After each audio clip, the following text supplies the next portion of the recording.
Also, Didn't Rush Hour come out like the year after? Yes. Rush Hour. Hey.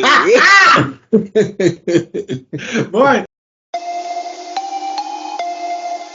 Welcome to yet another episode of the Nerdgasm podcast. And I've made a comment on TikTok. We are sober, but I'm telling you, man. And So you can find me on My Big Geek Media. Hashtag Recast the Chala campaign. Jack. Every time Jack had to find someone from Africa, he's so plain. Okay, I'm tebellokhala. Welcome to Nerdgasm.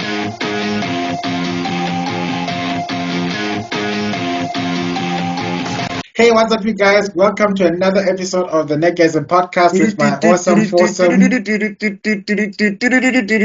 Sorry. Yeah. So the funny thing is, it starts with something What just. in the energy sweets did you eat? I ate Like- Blade, motherfucker. Pause. Even I'm pausing for that one. Thank you. Like, even I have to pause. Like, whoa. Why are you pausing? If he wants to eat Blade, let him eat Blade. It's a free country, please, guys. This pause thing. Why are you pausing? I never thought. Mission what am accomplished. I never thought I'd get him to say pause. what am I? In a negative universe, somebody is defending perversion. I'm not defending perversion. In I'm just my saying, like, guys, if that's what makes us, that's what set his heart on fire. Let his heart be on fire. we interrupt this program to remind you that we're still introducing yourselves to the guests. Okay. Anyway, introducing my awesome. Oh my god. Okay, anyway, sorry. Introducing my awesome co-host. First, we shall start with the man in the shadows, Mr. Extrodin. Say hello to everyone. What up? Mr. Extrodin. shadow Hey, is everybody. Mr. Extrodin from Africa's Next podcast. You know, funny enough, I'm the only one who has yet to open Africa's Next. It's either you, BuckMeister, and I think Zuko did it once. No, you used to do it last year, but I don't know what happened. Did I? You did it once. Because I don't. Every time I have to think, like, what's the name of the channel? And then BuckMeister has to say Africa's. It's like, oh yeah, thank God. Well, to be fair, there's two Africans there, so I get it. Wow. Okay. Then The African Union of Podcasters. But follow anyway, follow Mr. Extrodin on the Twitters, the Instagrams, but primarily the YouTubes. He's got a lot of smart things today. He's got Africa is Next and Africa in Frame, correct? Yeah, boy. And Extrodin Faith and so many. No, I'm telling you, his channels do Kagebo Shin no Jutsu because just when you turn around and you think, oh, this is the one channel, you turn around, Evana, there's things. Evana, there's things. It's DJ Khaled. Another one. I was thinking about it and I realized Mr. Extrodin is like the Steven Spielberg of the group. Multiple masterpieces just coming out of all orifices all the time. Different. That's Mr. Extrodin. He's our Spielberg. So if you want someone who and just the same level of depth in this work, actually, funny enough, has anyone called you Spielberg before? Sorry? Has anyone called you Steven Spielberg before? Because damn, you guys are quite alike. No, nobody has called me Steven Spielberg before. Because I'm just realizing it now. The level of detail, the level of insight, the honing of your craft, especially in things regarding movie and writing. Just be careful. Don't make too many Jurassic Parks. Just one is fine. Hey man, something's gotta support all the other stuff. Okay, we'll ask that question later. Like later on, of the four of us, which one are the four famous directors? It to be Spielberg, Cameron, right? James Cameron. Mm. And who are the others? George Lucas, and there's a fourth. What am I saying? Oh, It depends. It depends. There's a lot of them, Joe. But Francis Ford Coppola would be one of them. Yeah. All right. Anyway, Kai. And Scorsese. And moving on. Okay, moving on. We've got Tarantino. Yeah. Then they have the Tarantino, definitely. And Clint Eastwood, my favorite. which leads us to the Tarantino of the group. Mr. BuckMeister, say hello to everyone. Wait, is BuckMeister obsessed with feet? Whoa! Hands. He's obsessed with hands. Oh, hands.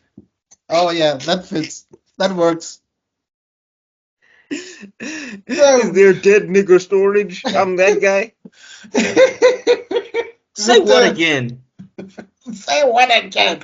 Mr. BuckMeister. Okay, let's go back to the intro. Let's try it. Yeah, I'm back. Again. I'm back. Mr. BuckMeister from Master of Geek Media. Recast T'Challa. Why do I think of Shablamson for some reason? Oh, he says that a lot. Twice the nice that you are used to. Yeah, very good. That's the one. He knows how to introduce himself. Follow him on his social medias. Look, as I'm talking, the disclaimer is disclaimering. Don't think I'm talking for nothing, guys. So the disclaimer is disclaimering. But the disclaimer is disclaimering. That's a nice one. So it's busy doing its thing so people can read while they're busy listening to us. Look, there's a method to my madness. That being said, follow Mr. BuckMeister on all his social medias. Madness? This is Nerdgasm. Okay, so where was I? And please stop him from his Punaman shenanigans. Is it Punman or what is it? Punman the Barbarian. Punman the Barbarian. Like, please stop him. Like, he needs to be stopped. He needs to be jailed for his Punman the Barbarian shenanigans. When I hit 100,000 subscribers, I'm making Punman the Barbarian merch. It's going to be amazing. At this rate, once he becomes a father, he'll already have all the dead jokes in tow because of that. So, Ned's been preparing.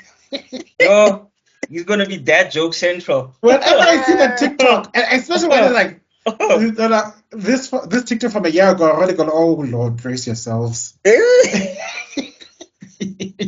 And then I repost it for some reason. Like, I actually have a whole stockpile. There's a lot more. All right, we'll get to that. So we've got him. Follow this man on his socials. He's a lot of fun. He's also doing a vlog for his what was it again? Rage? Not Rage. No, Comic-Con. The Rage vlog is coming, but the because we are going to Rage. So there'll be a Rage vlog. Yay, everybody. But the Comic-Con Part 2 one will probably come out before I go to Rage, and then also all the interviews for Comic-Con and all of that stuff. Mm-hmm. Anyway, lots of content coming. Subscribe. Hit the bells. And then we now refer to our resident hetero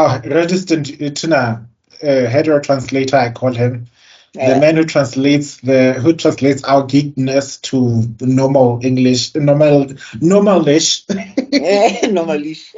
Yes, he can translate. He's our universal translator because he speaks sports. He can also speak. He can speak soccer. He can speak UEFA. He can speak film. He can also speak film. And he can also speak Code Geass.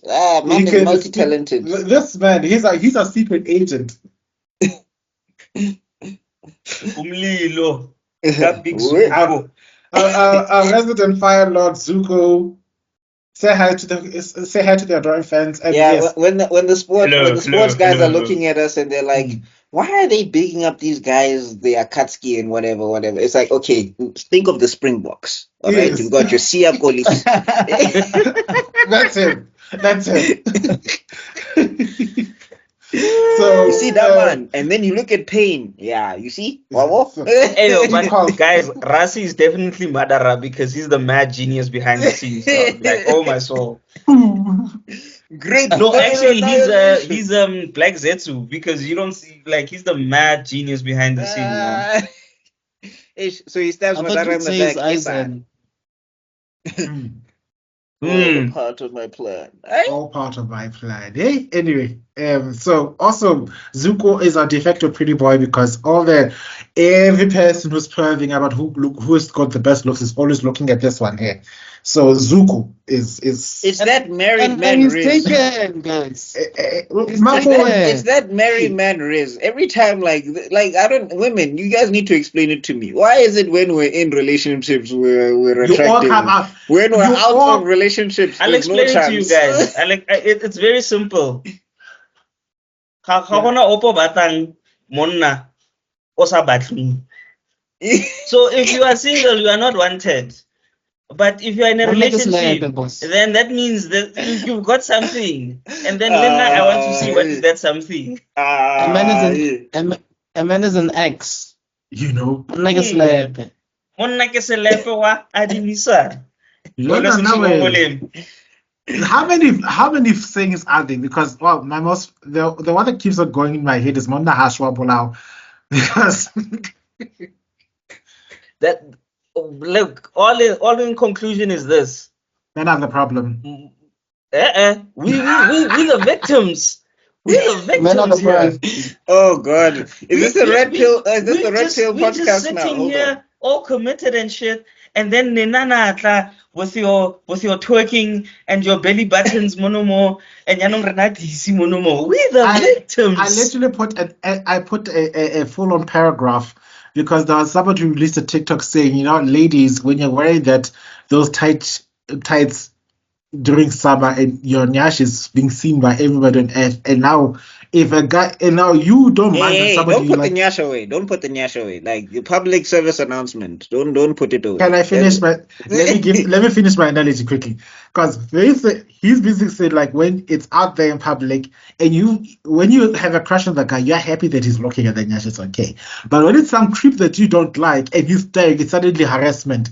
So where's the balance, ladies? So basically this is the balance. The balance is if you are handsome, if you are rich, and if they like you, it's acceptable. If you are broke, if you are ugly, if they don't want you, it's harassment. Okay. So basically, if I say it, it's harassment. But if what's his face? Ricky. Brown. Morris Chestnut. If Morris Chestnut says it, it's flirting. I mean, you know. Anyway, this is not a dating podcast. Moving on. My counter is very. My counter. What in the incel is happening to this podcast right now? Hold on. Here's my counters. Like, if you want the ladies to put away the nyash because there's no balance, then you guys need to put away the gray sweatpants, because what are you doing there when you are looking at one direction and your pants are pointing in another direction and you're not supposed to look? Someone on Instagram called it lingerie. He's like, why are you walking around with lingerie? Right. Speaking of swords, let's get to the man with the greater sword. Okay, that is a pause. What? Like, it's today we are all topsy-turvy. Some people are saying that Paul's raising things that are not. I'm the most innocent one of the group for the first time ever. Is this how it feels like? We clearly need to hire the teleprompter guy back. Is this how it feels like? To get back to the movie. It's 9 o'clock, gents, and this is a 2-hour movie. To quote BuckMeister, let's go to the man with the biggest sword. The best Blade. Now, Blade. Shout out to a few fun facts about Blade and the Boogeyman. This movie kickstarted the MCU. I will hear no arguments against it. So you better put respect. You see a lot of Matrix references in here, actually. Before the Matrix came out, the Matrix reference to them. Dog, Blade needs his money. That's why I'm saying it that way. They need to run him his checks, man. Not even checks. Last week, we found so many references are like. He started, like, dog, I'm just saying, like, this movie started so many franchises that, like, bro needs to just go to everybody's house and just slap everybody and take their TV. Like, exactly. He was like, you should have paid my taxes. You should have paid more of my taxes. I feel like you should have paid more of my taxes. I feel like whenever the IRS call him, it's like, call the Wachowskis, call Kevin Feige. Yeah, they'll pay on my behalf. Those niggas owe me. There's a brilliant line from a parody where Principal Nez was saying, "We are so liquid that the government is paying us to tax them." So that's what I feel about Blade. Oh, this is why them failing Blade as a character is so abysmal in the MCU. And it's not even them. Also, it's like also Marvel comic books, because they didn't do anything after this trilogy of movies with this bro. In the comic books, he disappears after this, and I don't know why. And then he gets like 2 TV series, 1 anime series, which was kind of weird. Honestly, like the style is really cool. They based him on Sticky Fingers because he was bald in the anime series, and stuff. Yeah. I mean, it was kind of cool, but the ending is weird as hell, and then Blade disappears again. Did you watch the Sticky Fingers series? Is that the anime? I watched it. Yes, I remember that one. He was still chasing Frost in that one, no? I think so, yeah. It was fine. Like, the action is really cool. The guy playing Blade is really cool, but it ends weird as hell. Like, that's what I remember. Wait, isn't Sticky Fingers playing Blade? No. So that's the TV series. I'm talking about the anime series. Like, the anime style Blade thing. Yeah. Oh, okay. The Sticky Fingers thing I did not see because I saw some of the clips and I was like, you know that thing where you can see the budget and what they were going for was not matching. And Sticky's not punching like Snipes, so it's kind of just like, okay. And also, they try to make Sticky into Snipes instead of like, okay, Sticky, do your own thing. This is how you want to do it, but like do it in your so it didn't really flow. I think I watched like an episode and I was just like, nope. I'm the kind of guy who gives something like 3 episodes before I give up on it. So they should have given it to Michael J. White. Oh, what did you say, Jordan? They should have given it to Michael J. White. Oh yes, yeah, that would have gone, because I seen him cosplay as Blade once. He was basically doing promotion for Midnight Suns. And he slices and kicks a thing, and I'm like, why didn't they? Why? Like, they could actually still get him now. Like, that dude still looks like he's in his 40s, bro. He's like 60. He still looks like in his 40s. Yet another thing that's put on the list of things that Marvel could have done right. Like, bro, like you could have gotten him in Phase 1. We would have had so many Blades by now. God damn it. And he's actually he can carry. His acting is not horrible. He's actually pretty his acting is actually pretty decent, and he's also a martial artist. It would have been this it would have continued the tradition of Blade actors that can throw hands, but no, Marvel wants to And that guy is so versatile. It's not even funny. He can do voice acting. He's really good at that. And he's versatile. He can do comedy. He can do drama, action. Dude, check him out in Black Dynamite. Exactly. And Boondocks. Okay. Alright. Okay, back to the movie, guys. Fun facts about the movie. This movie was specifically happened because this guy wanted it to happen a lot.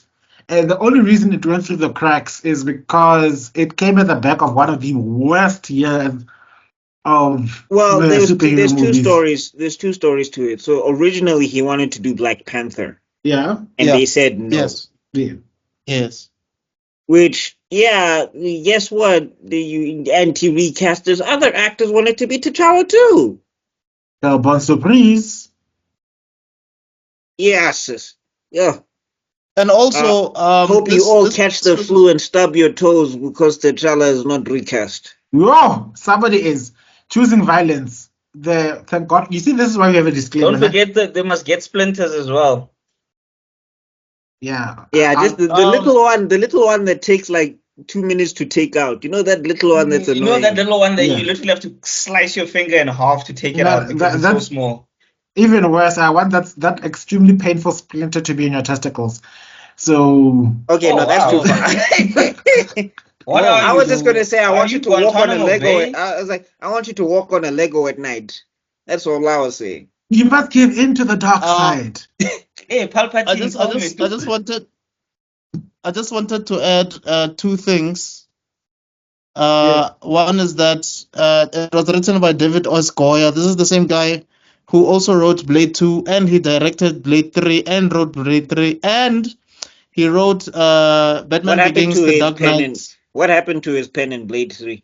Didn't he also do Batman versus Superman? I'm not sure about Batman versus Superman, but I do know he did the Dark Knight trilogy. I think the first two, if I'm not mistaken. No, all three. Wait, I want to check.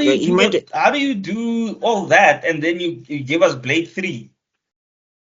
Ryan Reynolds. He might have also done. I think he did Batman versus Superman. Yeah, I think you might be right. Yes. He was the script writer. He did the screenplay. What? Yeah, because basically they got the two people who were involved in the Dark Knight. Because I remember even Christopher Nolan, I think he was an executive producer for Man of Steel, if I'm not mistaken. So what happened? He hit his head, or he maybe exact. Guys, remember sometimes these writers will do like more than one draft. They will do like 20 drafts before the stuff is approved. So sometimes it's not necessarily the writer's fault. How did that draft get dropped? I once heard a funny story. This producer didn't like a draft that the writer gave, so the writer just changed the font and then resent the same thing, and it was approved. And I was like, these guys probably don't actually read these things sometimes, bro, because like that's funny. I don't know if that's true, but like if that's a true story, like how did we get Blade 3 then? Like, to me, it's a list of movies that doesn't exist. It's like Blade only has 2 movies. Same with the Matrix. Remember, there was that rumor that they wanted to make Jessica Biel like the main character in the third one. They wanted to push Blade and make him a supporting character. Basically, what's happening now with this new Blade. So that was just a nightmare. And also, they wanted Wesley Snipes had it. So in this new Blade, they wanted to make it about his son or something, no? No, Whistler's daughter, and then also on top of... Oh, no. If you're talking about the MCU. Yes. Yeah, if you're talking about the MCU, they wanted to introduce his daughter and make him a mentor figure in his first movie. And I was like, what dumb idea is that? That's like third movie stuff. It's like starting... No, that's Blade 4. You don't... That kind of thinking sounds exactly like a studio that would start off a reboot of the Fantastic Four and start with Galactus. So Mole Man was right there, but no. Okay. So let's go to the biggest. All right, let's get to start to the movie right now. Can we get started with the movie? Yes. Are you done with the fun facts? One last thing. There's just one last thing. One last thing I just wanted to say before we start. Hi. Yeah. So this movie, it actually did a lot. Like, it actually made a lot of money because just give me a second. So the entire it just give me a second. We got notes, kids. That's the big difference now. To keep the ADHD demons at bay, we have notes. Wait, we have notes? I have notes. I don't have notes. I took notes because I knew we'd be tangenting. So let's keep the tangent at bay. Okay, so wow, these guys. So bear in mind, these three movies came out from 98 until 2006, right?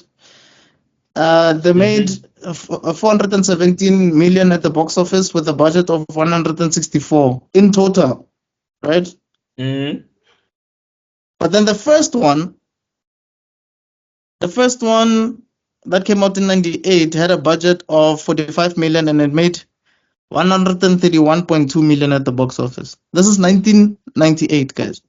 That's when 100 million was great, was brilliant. I ain't saying nothing. Yeah. I ain't saying nothing. The third one probably took up. There's a reason it was a trilogy. There's a reason it became a franchise. Yeah. That they nosedive into the ground. Let's not be bitter, guys. Let's not be bitter. Let's be those guys like, let's you know, at least we got two good ones. 2 out of 3, man. 2 out of 3. Yeah, 2 out of 3 is a win. The more I look back at it, the more I realize, Blade 2 is still my favorite. I love Blade 1. But it's like I think. Well, I don't know. I think like there's parts of Blade 1 that I like better than Blade 2, and there's parts of Blade 2 that I like better than Blade 1. So yeah, I was about to say it's like an 8. For me, Blade 2 is my favorite of all time. It's my favorite out of all of them. Yeah, you missed out the way the things we discussed about this thing last week. Anyway, let's okay. So the movie opens up right with this guy and he's driving. Like, gents, if a girl is taking you to a random back alley, chances are things are going. It starts with the flashback that you don't know what's going on about. But it turns out to be his mom. Right. It turns out to be his mom, and which is she burned fine, but I digress. So it starts off, this lady's in hospital, she's in whatever, and then turns out she's pregnant, and she gives birth. And then it cuts to the dude, and he's driving with the lady. Right. And now off you go, Buck. Okay, and then back to my joke. Guys, if you remember your birth, something is very wrong with you. Yeah, you spoiled it. If you like, I was gonna bring that up later. I was gonna bring that up later when he meets the mom. But it's also like in Star Wars, you know, when the twins Leia and Luke, they say they remember their mom. I'm like, how? No, Luke doesn't. Like, your mom gave birth to you guys and then she died. Like, Luke has no memory of his mother. That's what he says. I have no memory of my mother. Yeah, but Leia says she remembers. Leia's like, no, I remember her. Like, what do you mean? Well, she's supposed to be force sensitive, so maybe that's something to do with That's why I said when she was saying that, and you chose to train Luke instead of Leia. Damn, the force is stronger in her. She would have just walked in and kicked Palpatine's ass if she remembered that detail. Like, I am yeah, I mean, flip over. Clearly, there's an amygdala ghost somewhere that we're not seeing. And here's the other thing, man, just before we get off this tangent, it's just like, just train more Jedi. Just train more Jedi. You're fighting a whole empire. They don't want another Order 66, boss. It's 67. Order 66 only happened because they took the Jedi by surprise. If the Jedi were ready, it was game over for everyone. Yeah. If they were a bunch of Mace Windows, Order 66 for Mang. And what? We would have been. Let's not go into Star Wars because you know what? We need to have a nice little Star Wars discussion later on because I've got questions about Samuel L. Jackson and what he's saying right now, but we'll get there. Okay. All right. That being said, so back to my joke. Jesus, I'm crafting this joke now. Gents, if a woman is taking you to a back alley, chances are things are going left. Like, don't, especially when you're in your I'm about to turn 30, so when you're hitting your 30s, I don't think you need to be in back alleys, chief. That's all I'm saying. Because as soon as I would have turned around as soon as I saw the meatpacking district. Uber. This is not where parties are held. We're in a butchery.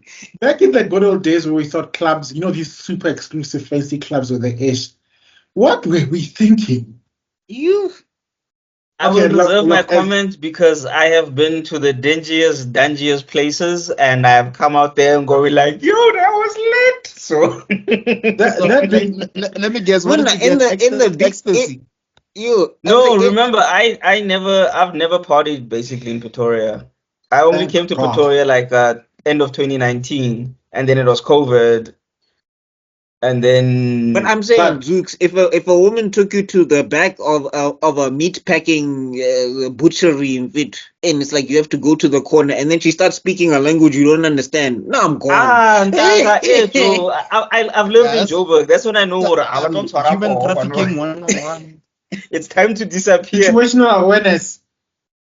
It's time to disappear. Like the fact that he was like, where are we going? And she's like, oh, it'll be a surprise at this time. Surprise at my age. And I think it's Badala, guys. It's Badala for surprises, please. This is where Joburg living comes in handy because if someone says it's a surprise, in Joburg, you're like, yeah, the surprise is I'm going home. Yeah, so then they get to the door and everything, and then everybody's like partying and all of that stuff, and then it starts spraying blood, and also they're treating him so crappy. Like he's just trying to dance and party, and then they're like pushing him, and everybody's just pushing him and just being mean to everybody's pushing him. You find out that you get a glimpse of Frost there because he bumps into Frost and just side eyes and then leaves. Yeah, including the club owner. The club owner is the one that's pushing him. Like, Frost, chill. I just kind of felt bad for him because he actually just came. I mean, he did the typical thing. You see a pretty girl, and the pretty girl says do something, and because you want the pretty girl, you go along with it. But now everybody's being mean to you, and you just came for the pretty girl. At one point they're straight up socking this dude out in the middle of the dance floor. It's like, what kind of dance is this? All of a sudden, now it's a gang initiation. It's a mosh no, that's after the blood comes down. Now it's called a mosh pit from what I remember. The vampiric nature comes out, so they just food. Also, why do you beat up? Are they marinating the food? Yes, they're seasoning it. Yeah, is that marinating it? I'm just curious because why was Shapati like? Yeah, it's totally marinated. I was told not to play with your food, so and also I was like, wait, what's the plan here? Because there's like 50 of y'all and there's one guy.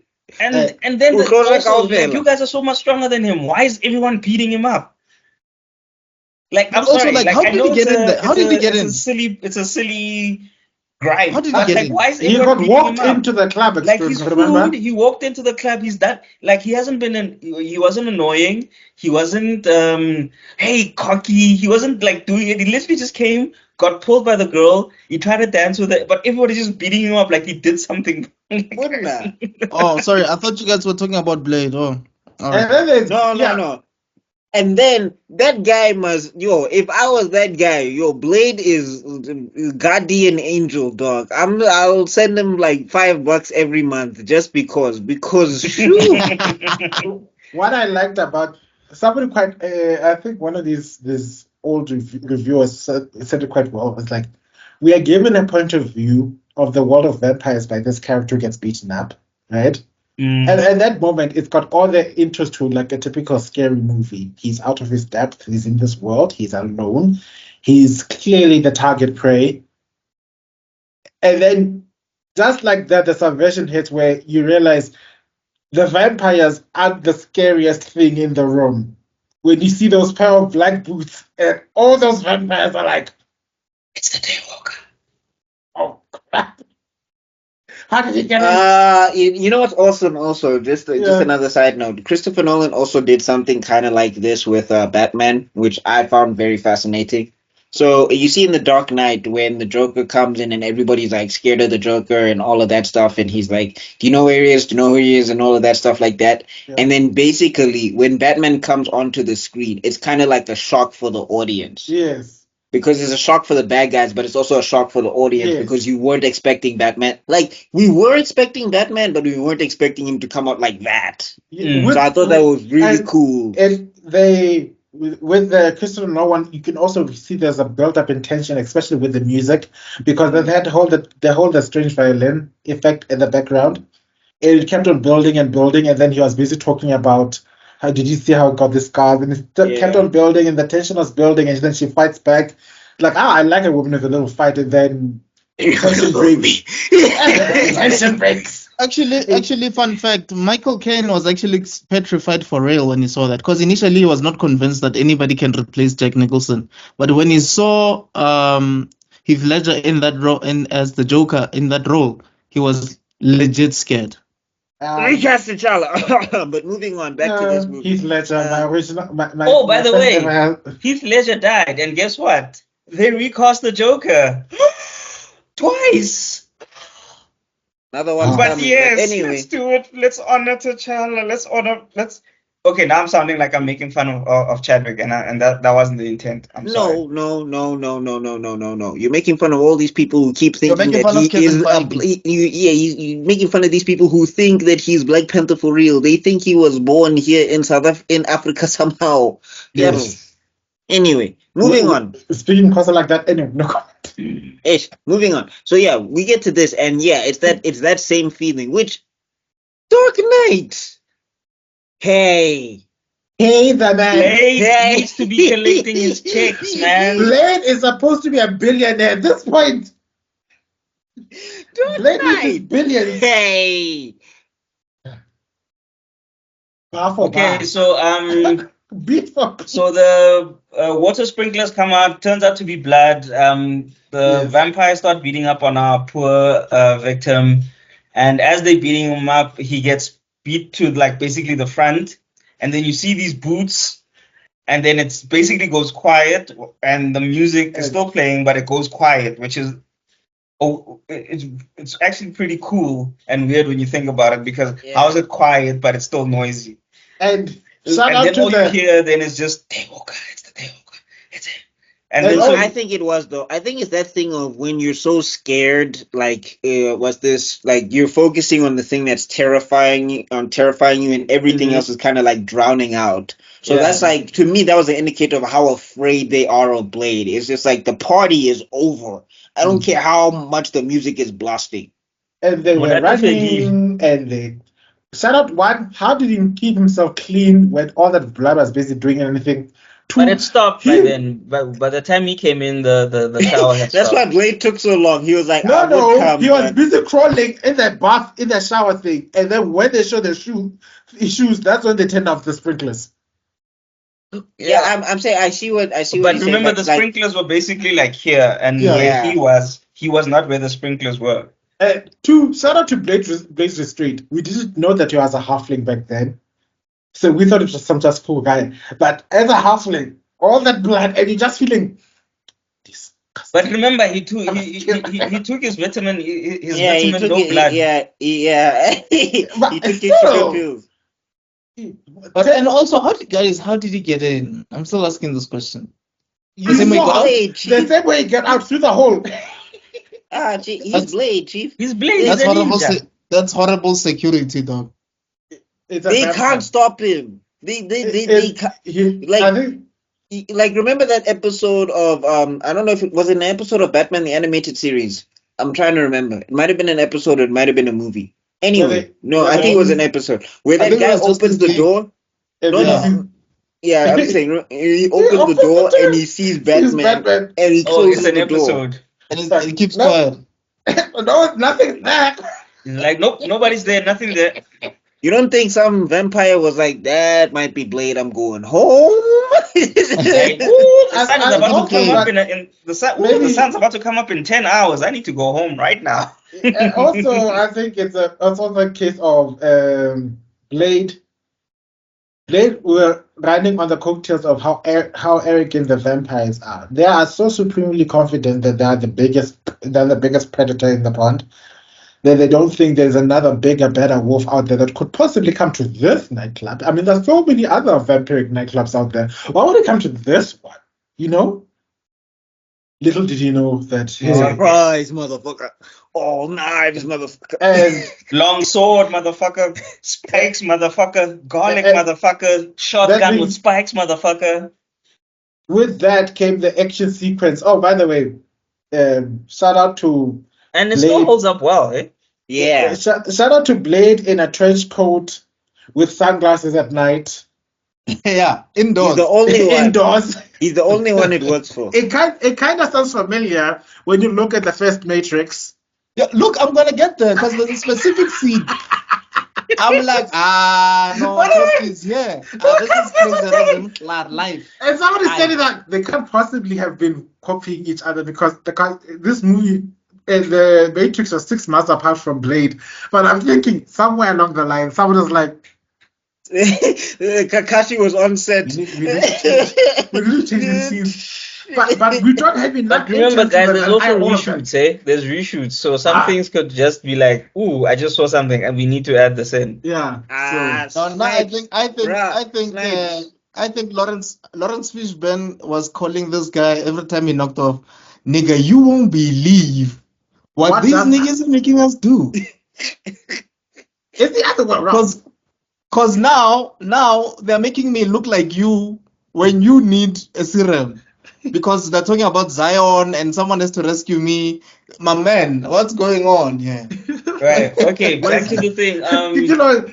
All of a sudden, Neo's like, some motherfuckers are always trying to ice skate uphill. Hey! Wait a minute. We know that line. This is So Wesley. my first gripe with the movie. Wesley. Yeah. You Go ahead, Zuko. What the hell have you doing all this shit? Wesley, did you see the video I just sent? Did you just check your emails? Check your email right now. And like, Wesley's like, nah, shit, motherfucker, what the hell is going on here? Like, bitch, I got your sunglasses and everything. I'm jumping over buildings. Like you, but isn't that what I just did? Yes. Huh. I need to call my lawyer. Why didn't he call his lawyers? I don't understand. I think but anyway, Frost just dodged bullets. You guys are doing that too? What the hell? Okay, we'll get there. Let's. Okay. All right. My first gripe. Let's just call it a gripe. It's not really a gripe. It was just something I noticed. With the Blade is he shot them anyway, and they would die. Like there was no hot shots or anything. He shot them anyway. He shot them in the stomach, and these niggas are dying. He shoots them in the leg. This niggas like that was because as far as we know, and even in the movie, it's hot shots and they die. It's heart or head. That's what. And I'll tell you. I'll tell you what I think is also, happening. And he wasn't shooting them with he was shooting them with stakes. If he was shooting them with garlic, it would make sense because it would go through into the system and kill them that way. But it was with stakes, so I don't know. No, remember also it's shotgun. It's a shotgun shot with silver, so there's also a spread. So I'm sure it hit them in multiple places. No, but yeah, that one makes sense. But I'm talking about with like some of the spikes. Yeah, and I'm saying with the spike stuff, what I think is happening is because of the potency of silver. That's the reason why it can kill them, from what I'm understanding. Because when he gave her the handgun, the caliber is much smaller, so the bullet is much smaller. So you probably have to be more specific with how you aim. But then remember, I get all that. When he hits Quinn, he nails him with 2 silver stakes on against the wall, and he lights him, and that didn't kill him. But the other guys, he shot them through, and it killed them. So. It's a little gripe. It's not like I don't know. Maybe it's quality of. It could be quality of vampire, because another thing that we need to remember is that for some reason the pure bloods were scared of Frost. They were scared of him. Like that bro could do whatever he wanted, smack whoever he wanted, and nobody said anything. So something was going on with him as a vampire. I wanted to ask those questions. But I just want to say. What you guys are saying, there's merit to it, but what is worse, even though we'll get there way later on, there's moments where he's actually just fighting them hand to hand and they are actually dying at the end. Yes. He kicks them with his bare hands, and then when he grabs his sword back, they're turning into ash, and I'm thinking, what? I'm like, what's going on? Are your fists made out of silver? Yeah. Vampire pressure points, chief. He hit the G points. Hey, dog. He evil cult them, bro. He evil cult them. Bam, bam, bam, bam.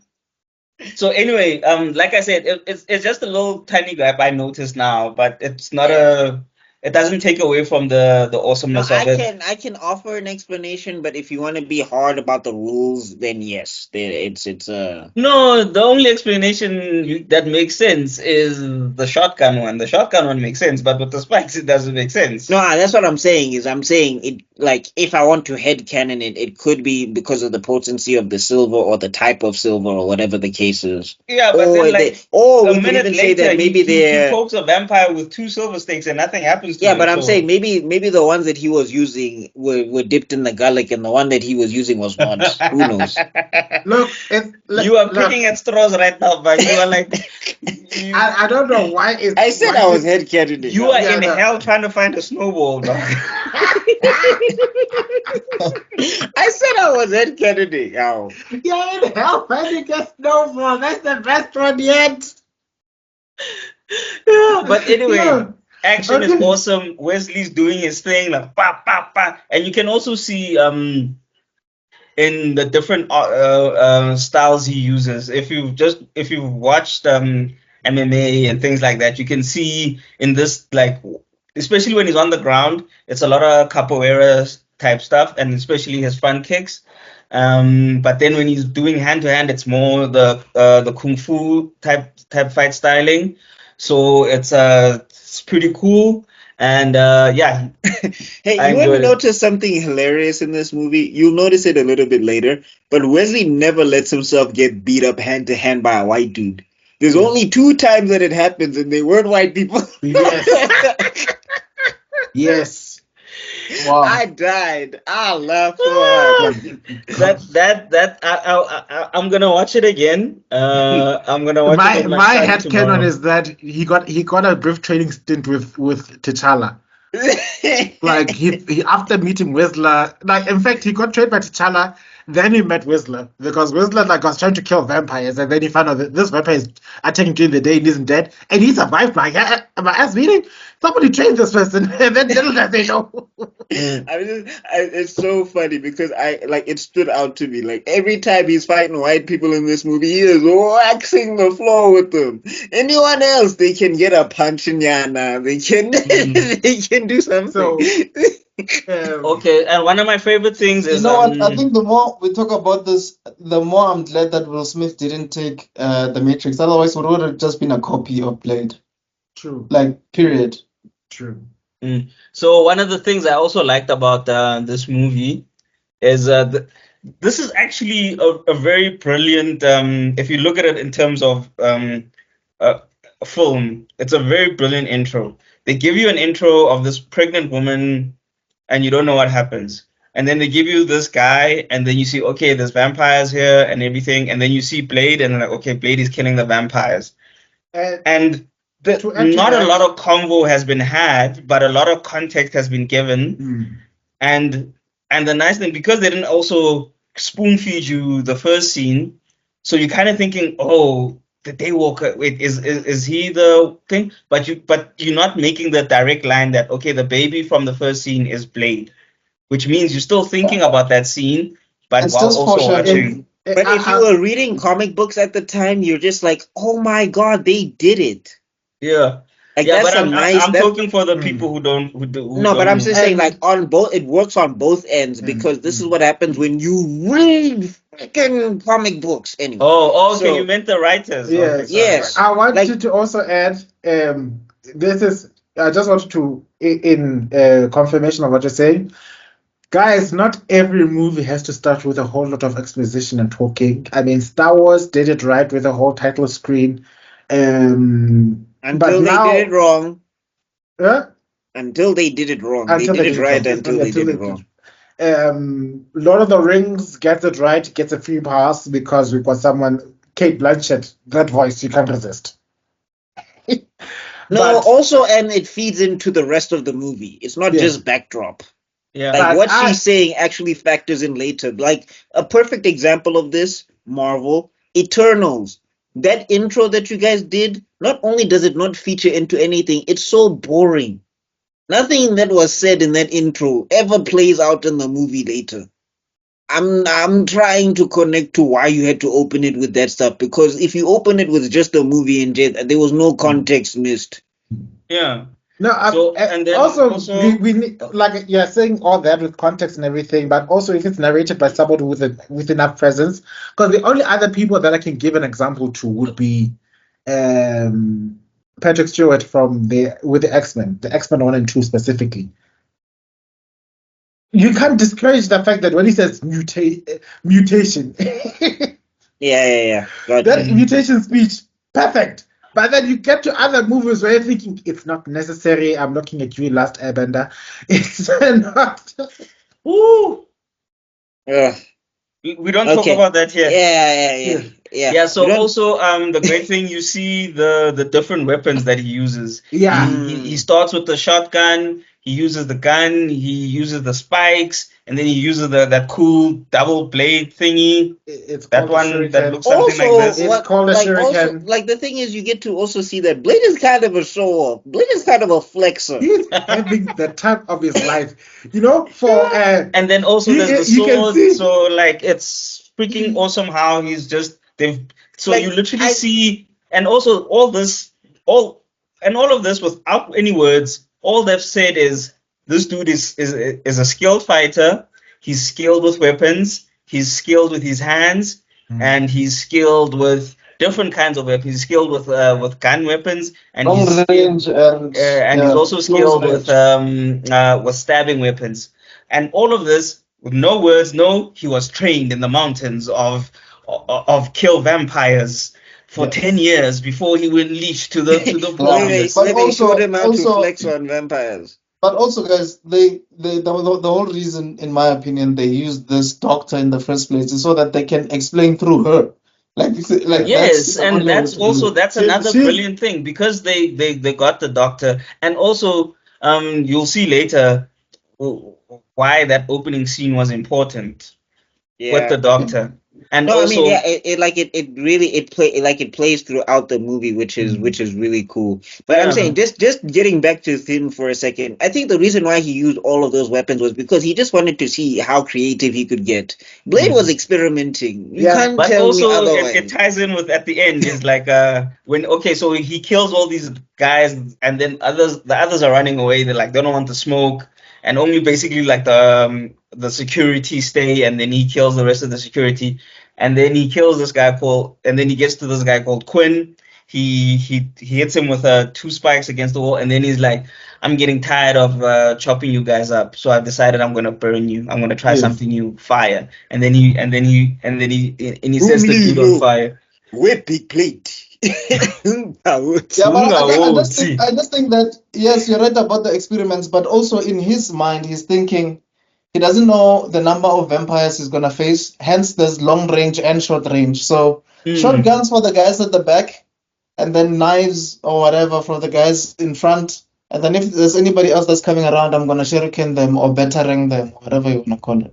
And so that's that. And now what have you learned from him? He's a strategist. He doesn't just come in and just kick ass. So you've learned all these things, and no one has told you he trained in the mountains of vampire kill. He was given his inner energy of vampire kill. He was trained in long range, in strategy, in you weren't told none of these things. He met up with Warfare and got given his inner energy.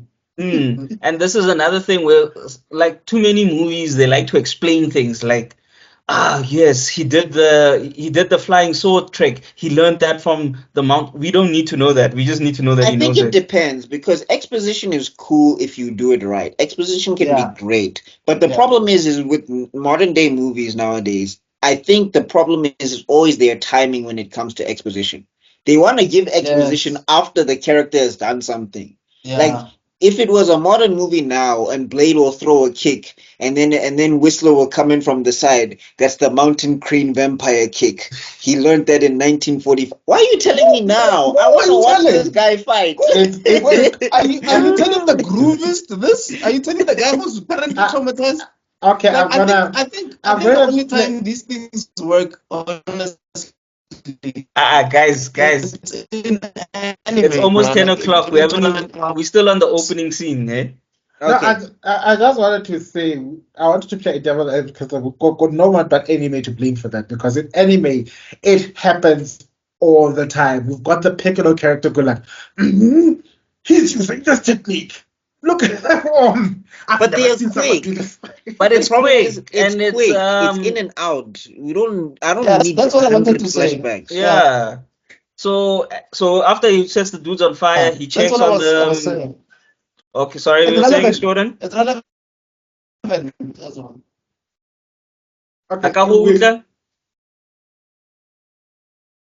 I was just saying, with anime, it's relevant. They just don't do it for. Or just saying, why did it take it's relevant for anime. Oh my god. You guys don't hear me. We got the gist of what you were saying. We got the gist of what you were saying. I don't know why you guys can't hear me. Now we can hear you, but anyway, we got what you were saying. So moving on. After this, he checks that guy and then he just ditches him. I'm so grateful that guy didn't get arrested. It was like, were you the guy that set this guy on fire? Like they're looking at him and it's like, not even a chance. They're looking at that. But also, it also shows how ruthless. This scene is very important because it shows the importance of certain scenes. So as he checks him, he's already holding the gun. He was ready to shoot him if he had been bitten. So that already shows like this dude, like, you don't play. Like, if you vampire, you dead. Like, if you. Unless you fine. No. But remember, the fineness in this case was circumvented was layered by other things. So it goes to the next scene. He remembered his mom when he saw. Yeah, that's what I'm saying. It's circumvented by other things. All right, but we'll get to it. Go to the next scene, and Quinn has been transported into the morgue. And then this guy is trying to hit on this girl. And it was just like, Intuana, take the hint. Like, take a hint, bro. If he just took the hint, he'd be alive. That's the definition of sexual harassment, when you can't take the hint. So anyway, secondly, I just wanted to add to this, like, we have a little bit of a subversion because we have the victim, where in most other movies you'd be the POV character going on, like, we don't want to waste characters for nothing. No, because I think now that I'm adding into it, like, he's too melanin deficient for him to be the POV character. So they're like, out, you are just a victim. Next thing, we need someone else to be the POV character who's showing us this vampiric world, and I don't want it to be. I don't want to be this Caucasian man. So. I don't know why people get it rough in this movie. Hey, Joe.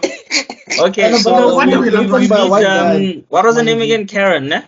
Yeah, it's Karen. Yeah, before Karen was an adjective. Yes. So anyway, long ago in a distant land. Sorry. Moving on. Yeah. So Karen. The dude shows her this blood, and he's like, bro, there's something crazy with this dude's person, and he's like, hey, when I look phone, he's like, no, this is not the trying to get into your pants thing. So is by concave, which is impossible. So she does a little bit of experiments, trying to figure out what's going on. Queen bites. Blade comes back. It's like he got up in the middle of it, like, hey, dog, I'm tired of seeing you have no game. He's like, yo, Lom Cheetah. Kwababa could have saved him. Like burnt meat at a braai, dog. Like, that dude was carbon. No, he was crispy. He was what Anakin was supposed to be. Yes. And so Blade comes I have the high ground. Like, you too. When you looked up at Anakin, like, why aren't you crispy? Why am I crispier than you? I don't know. I just crawled out of lava. What happened to you? Blade had the high ground, the low ground, the mid ground, the foreground, the background. He was all the ground. He was everything. He was everything everywhere all at once. Anyway. Blade comes through on his I came to finish you off, and then I love the security. They like shoot him, like, motherfucker, you dead mind? And it's obviously bulletproof, and then they run away like they shot. No, when he shot him, and then look at that moment, Wesley Snipes came over and took over. Blade, like, motherfucker, you dead mind? No, but guys, remember in animes and stuff. Yeah. In movies, you'll shoot someone, and then like the bullets will bounce off them and everything, and then you'll like take out a knife and try to kill them. Like, if the bullets didn't stop, like, I like these security guards. They shot the dude, and they're like, I'm not fucking with this. This is about my paper, and they fucked off. No, but you know what? You know what's also hilarious about that? It's like, did nobody see me punch the obviously alive, crispy burnt guy that was biting people? Nobody. and I cut off this person's arm right in front of.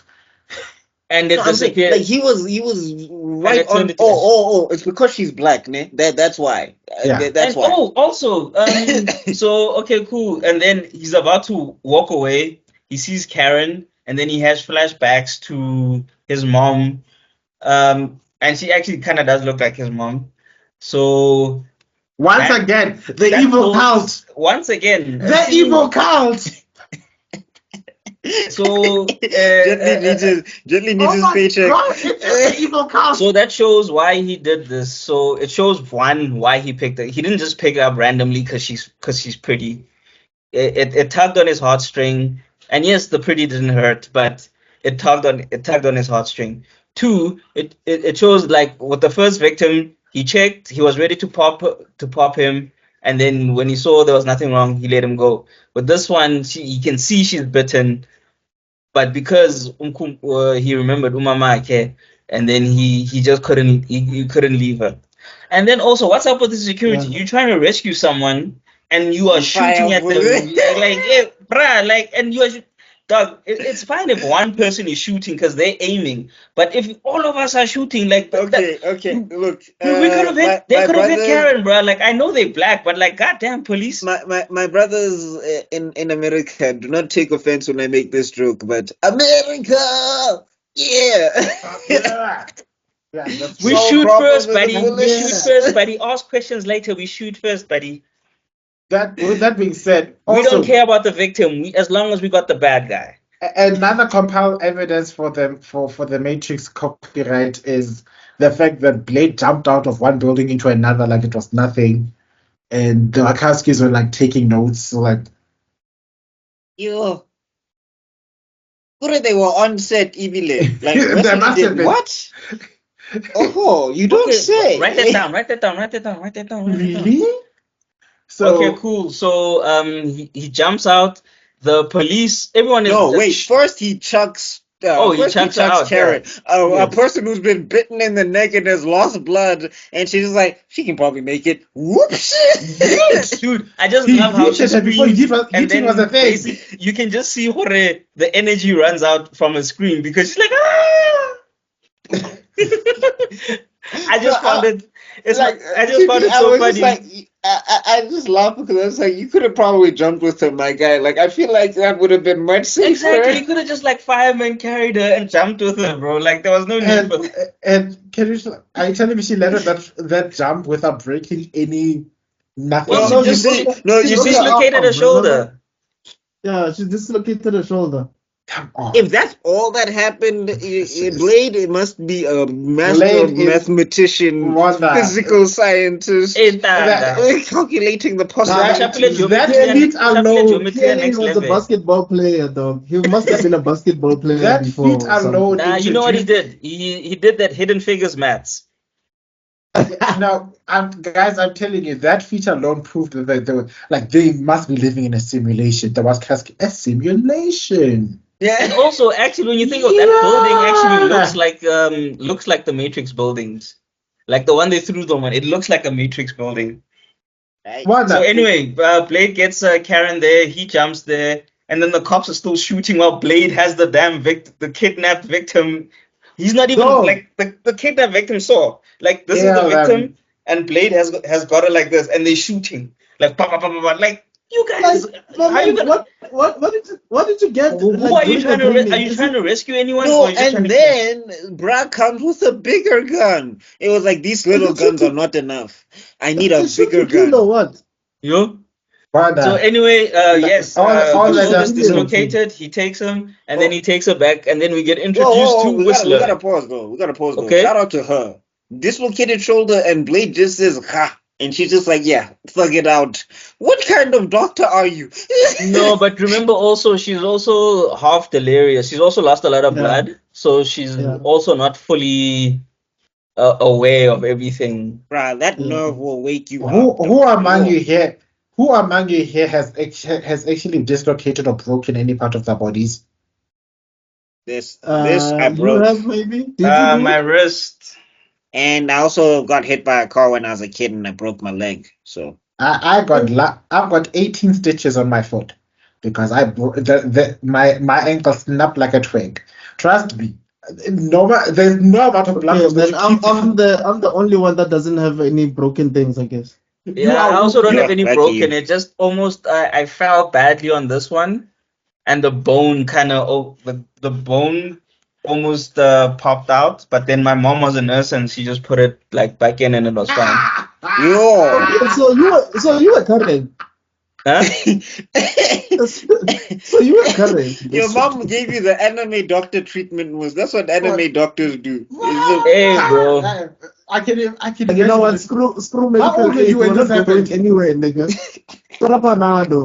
No, but hey guys, fun fact, eh? She rubbed Vicks Vapor Rub on it, chief, and then she just snapped it into place. Vicks actually for good like 3 years. My wrist here, there was actually like a visible hole. Like there was like you could, if I pushed it in, my finger would literally go in. Like, wasn't that painful? No, like when I saw, it would literally go in like this. Yeah. How old were you, man? I was in like primary. Oh God! So no, she was like I was playing as a doctor. I was playing cricket, so it was probably like grade 6 or so. Oh. Or 7, somewhere there. Was your mother there? No, I'd hurt myself playing soccer, and then I went home because it was. But then I continued playing because it didn't hurt at the time, adrenaline. But then later it started paining, and then I went home, and then I was like, "Hey, mom, I don't know, something's wrong." And then literally, you could see the bone protruding a bit here. If I did this, the bone was like showing. Yeah, so then she just I don't know what she did, but then I don't actually even remember hearing a pop or anything, but I just know it was painful. The bleeding, chief, evil clown style. And then like I know that night it was painful, but like the next day it was okay. Like, and I just put like a bandage on it, and that was it. Zuko's like the resident Wolverine. Yeah. He is the resident Wolverine. He's the shortest. He's got the most scars because he's been in the most fights. and he be getting baddies, so left, right, and center. They're like throwing themselves at him. Hey man, I'm common with the baddies. All right, let's move on. We're still in the first. You're not even in the first third of the movie. Okay, all right. So we are just about to be introduced to Whistler now. Yeah, so now we get introduced to Whistler. Also, Whistler should have been in the comic books. Marvel, what were you doing? Jesus, sleeping at the wheel. Whistler is awesome. Whistler is awesome. We get introduced to somebody once said it's like this is one of those. It was back in the heights of masculine. We don't say we love each other, but we do love each other type of vibes. Like this is definitely a father-son relationship that we don't have to say because it's weird and awkward and stupid and stuff. But like, dude, actions speak louder than words. We don't. Yeah, and those actions were everywhere because that man was like, "Here's your serum. I'm gonna hold your head because your serum sets your blood on fire like crazy. So I'm gonna put a little, God. I'm gonna tell you that it's dangerous because I actually don't want you to be poisoning yourself. Yes, there's so much subtext between Blade and there is so much. That yeah. But I love how we pulls Karen astray. We bring him home straight now. Blade 2 so much more because I watched when I was rewatching the first Blade, I realized. Yeah, no, there's no way in hell Blade was going to kill him. If there was a chance he could save him, he was going to do it. And that's why he went to go fetch that bra in Moscow. He was like, you with Whistler. You will not escape my wrath. You. And also, like, Whistler did the most parental thing. When he comes home with Karen, he's like, oh, we bring him strays now? That's such a dad coded thing. Like, that's almost like a mom coded thing. What is this? Mara Amy. Wow, so it's bitten and it's still alive.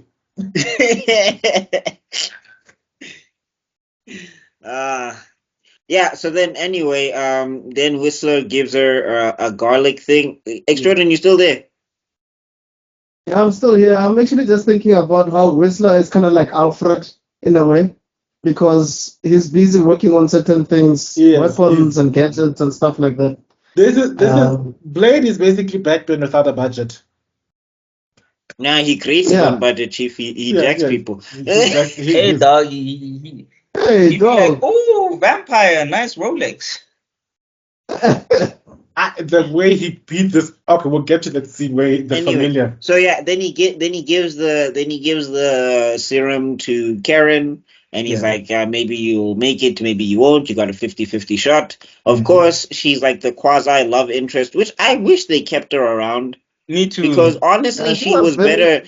Honestly, she's better than the Nissa chick that they introduced in Blade 2. Like she actually has way more personality, and there's actually way more reason for her and Blade to have a relationship than this random ass vampire. But that one also, the Nissa one, just felt like, yeah, maybe I could hit it. I understand. I'm saying, but it was more one-sided.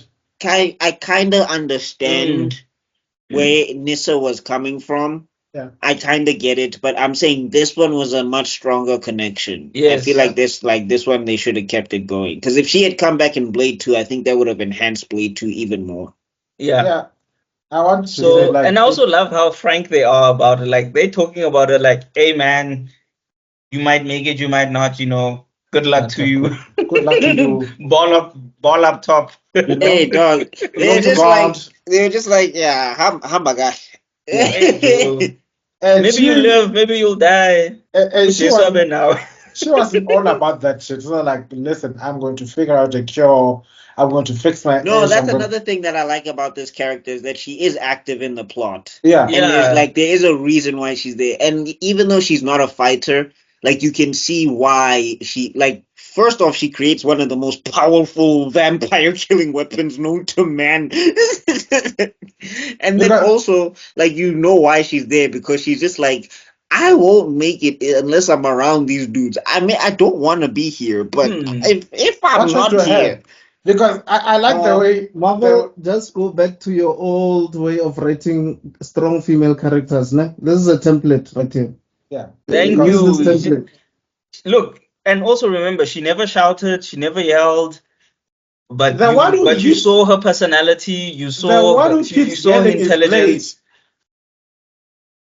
Sorry. Ooh, damn. But you saw her intelligence, you saw her personality, you saw her character traits. You saw like she was someone usefulness.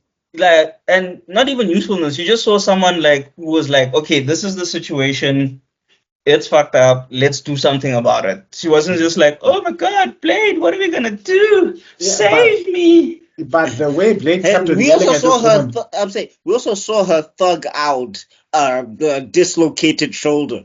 Exactly. Like she took it like Blade did. When like we'll get to it, but like Blade dislocates his shoulder and he's like, gotta walk that off. She dislocates her shoulder and she's like, all right, let's go. Okay. And I'm like, what kind of civilian are you? Had that been me?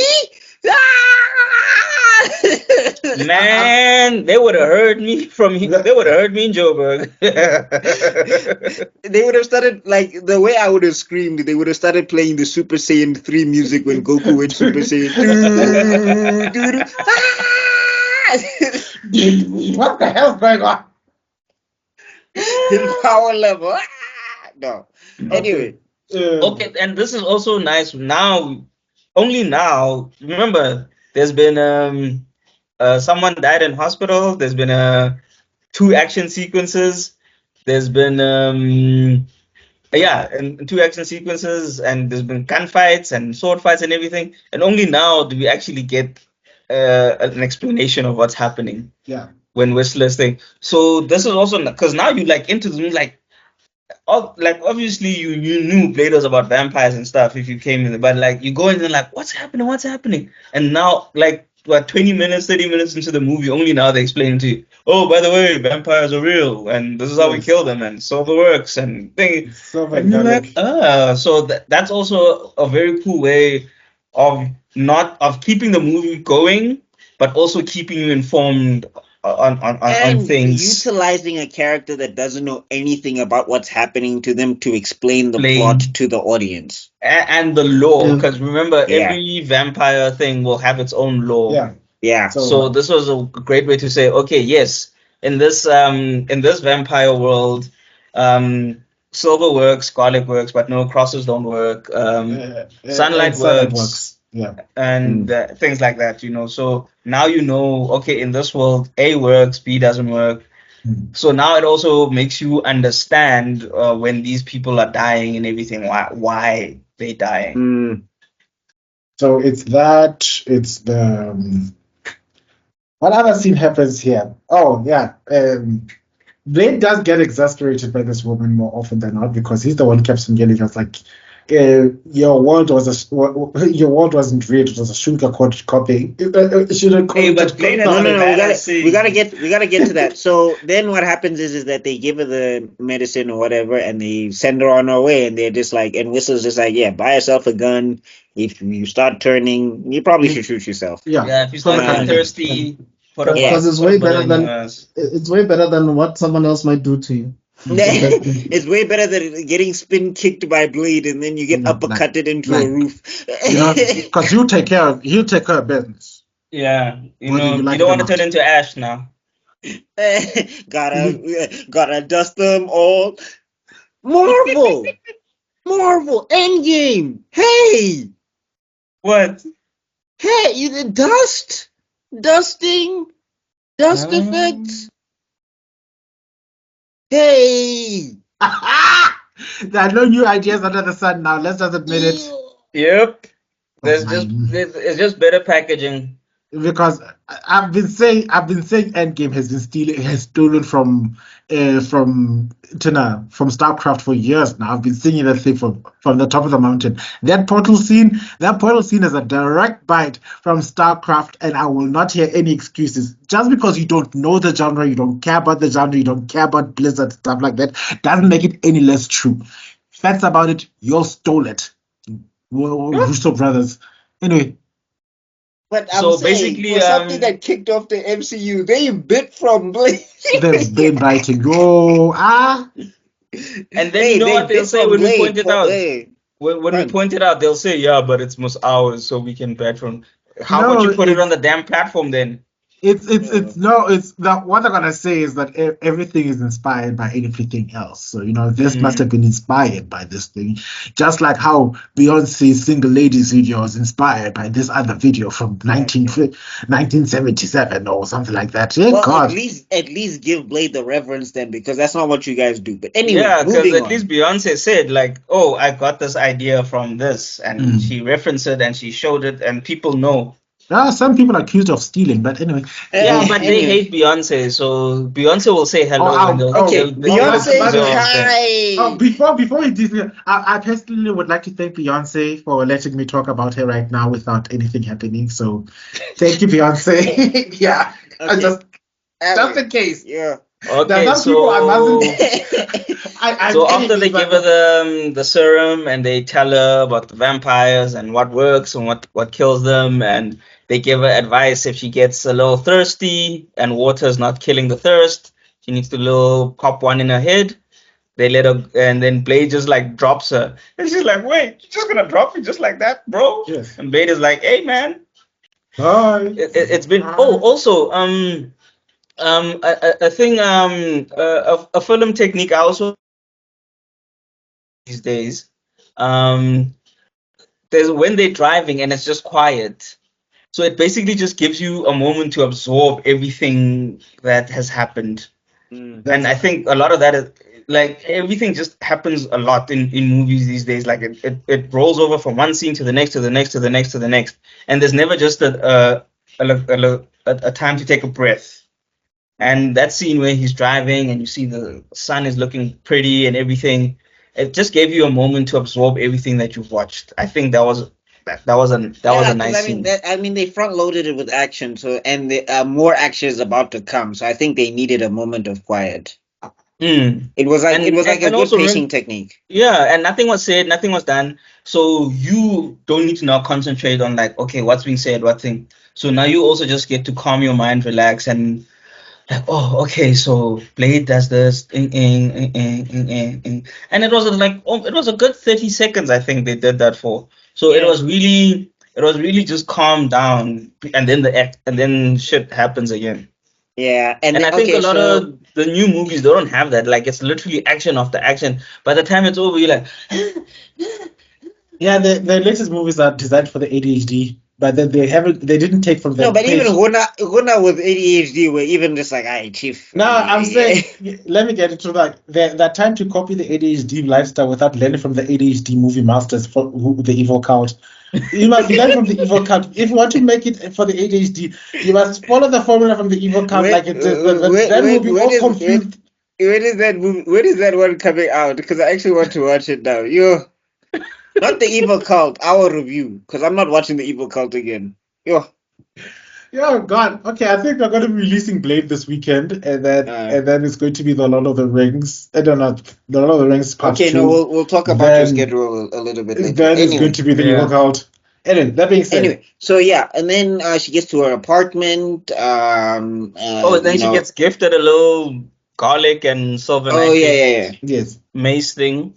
Which will come in handy. And then also, like, what's this? Yeah, she gets to her apartment. There's a police officer in there, and she's immediate. Like, shouts out to this movie writing smart characters. Yeah, that's like, what the hell? That's like something I really appreciate. I mean, how do you feel about that, Mr. Extrodin? I feel like everybody in this movie is not dumb. Mostly. Well, the background characters are, I think, except the purebloods and the police officer in question. Yeah. Extrodin, you there? Oh, Kevin Feige came and kidnapped him. Frost. Yeah, we badmouthed Marvel a little too much, and it's like, no, I demand a sacrifice payment. Are you there, Mr. Extrodin? Is that you?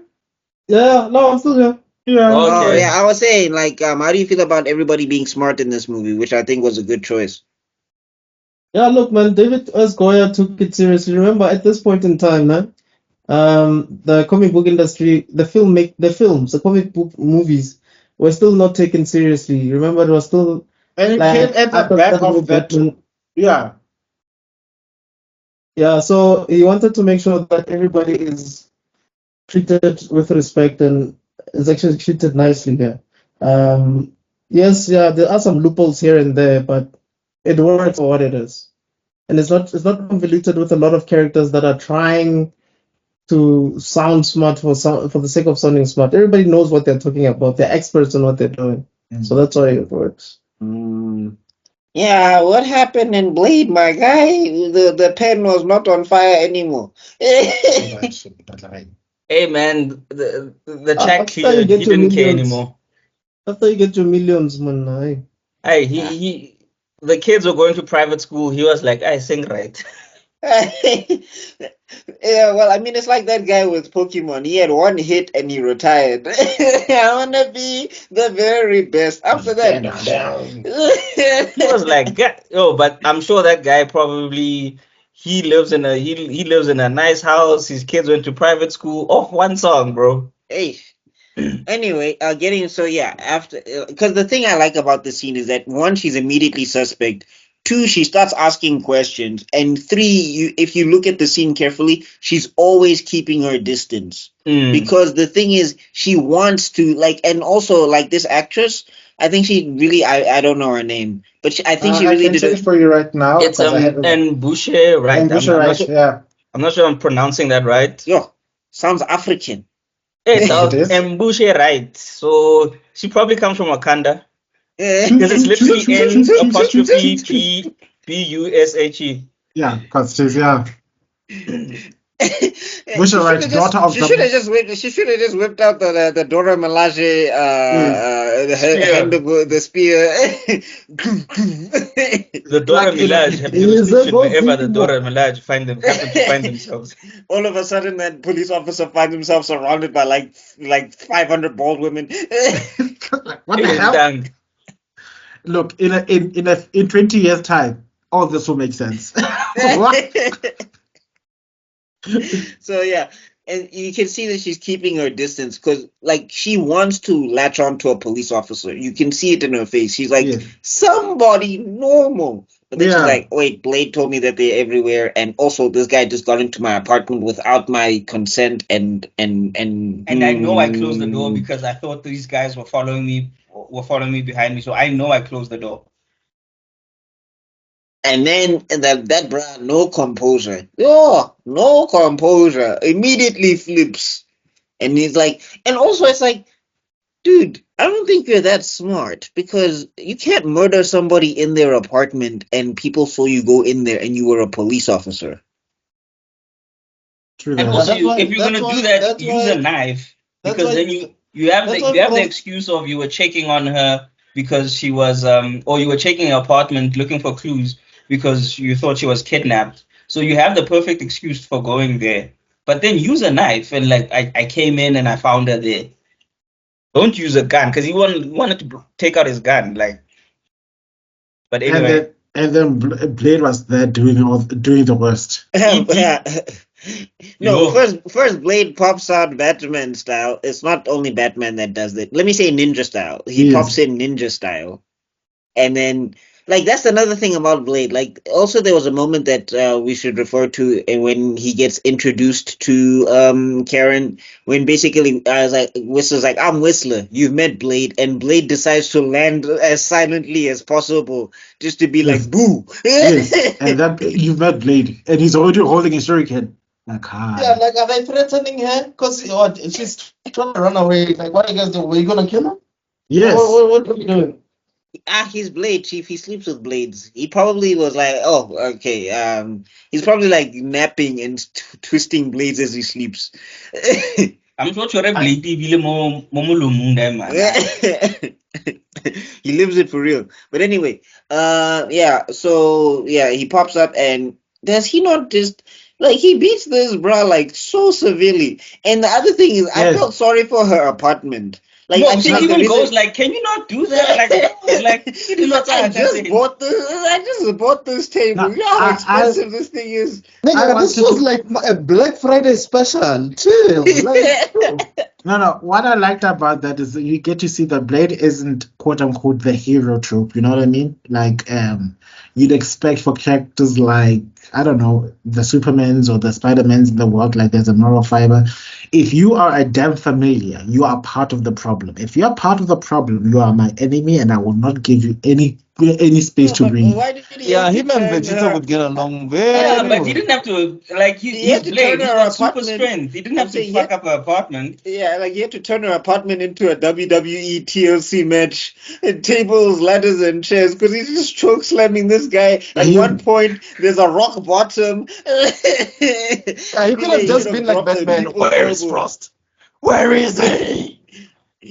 I swear, man, I don't know. Swear to me. Like, I thought he was gonna drop. I thought he was gonna turn up to the guy, and he was gonna be like, "It doesn't matter if you don't know where Frost is. Know your role and shut your mouth."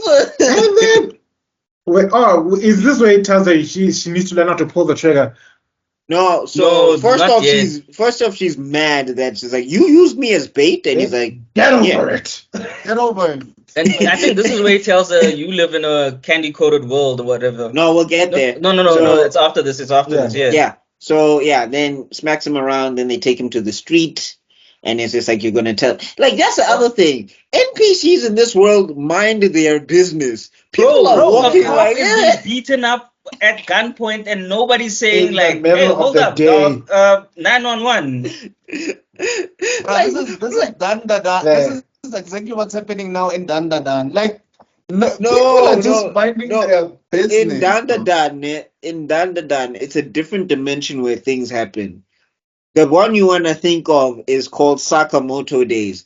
Sakamoto days, people be having full-out brawls in the middle of the street at the fair, and I'm talking like stuff is getting destroyed, people are punching through buildings, bullets are flying, weird martial arts is happening, people are slicing buildings, and you see people just being like, I gotta go get this milk, and I gotta be home at 2 o'clock. It's like... Yeah, no. It's like Power Rangers. Like, even Austin St. John, the guy who played Jason, is like, I don't know the budget that Angel Grove has, because we fight with Zords every week, and the buildings are fine next week. And people still go to work. Dog, I would have clocked out so much. So, yo. Rana, the phone would ring that Friday, sweetie. Hello, sir. There's a gigantic monster in the middle of town. Yeah, okay, I need you to follow the emergency route downstairs, and you can take the day off. Are you sure, sweetie? The building's not gonna be there. If we waste any more time, this building is not gonna be there. So get out there when you can, okay? Yeah, answer the phone and ask them, why are you calling? Yeah, why are you calling? Like, I can see it on TV. You guys are better bosses than Bruce Wayne, because Bruce Wayne, they still called him when the machine was there, and Zod and Superman are flying through the sky. The machine was dubstepping, and that busy. Bruce Wayne had to come clock them up personally. Like, no, I need to send your pay sheets. Yeah, you're not leaving without pay. I'm gonna make sure you get your paychecks. So anyway, don't worry, you guys will get you'll get pizza. You'll get pizza on Friday. Don't worry, just chill. We'll sort it out. Pizza. Okay. So anyway, Blade's about to shoot this guy in the street. Yes. Like, this is wild. And obviously, Karen, let's think how crazy this is. And also, this is America. A black man has a cop bloody beating down a cop to an inch of his life in the street, and then he's about to shoot him as well. Yeah, that was not gonna age well if it was done like that. Actually, it's a good thing that it didn't. No, and then I'm saying, like, age well. Like, Karen might have aged greatly. It would have aged perfectly, actually.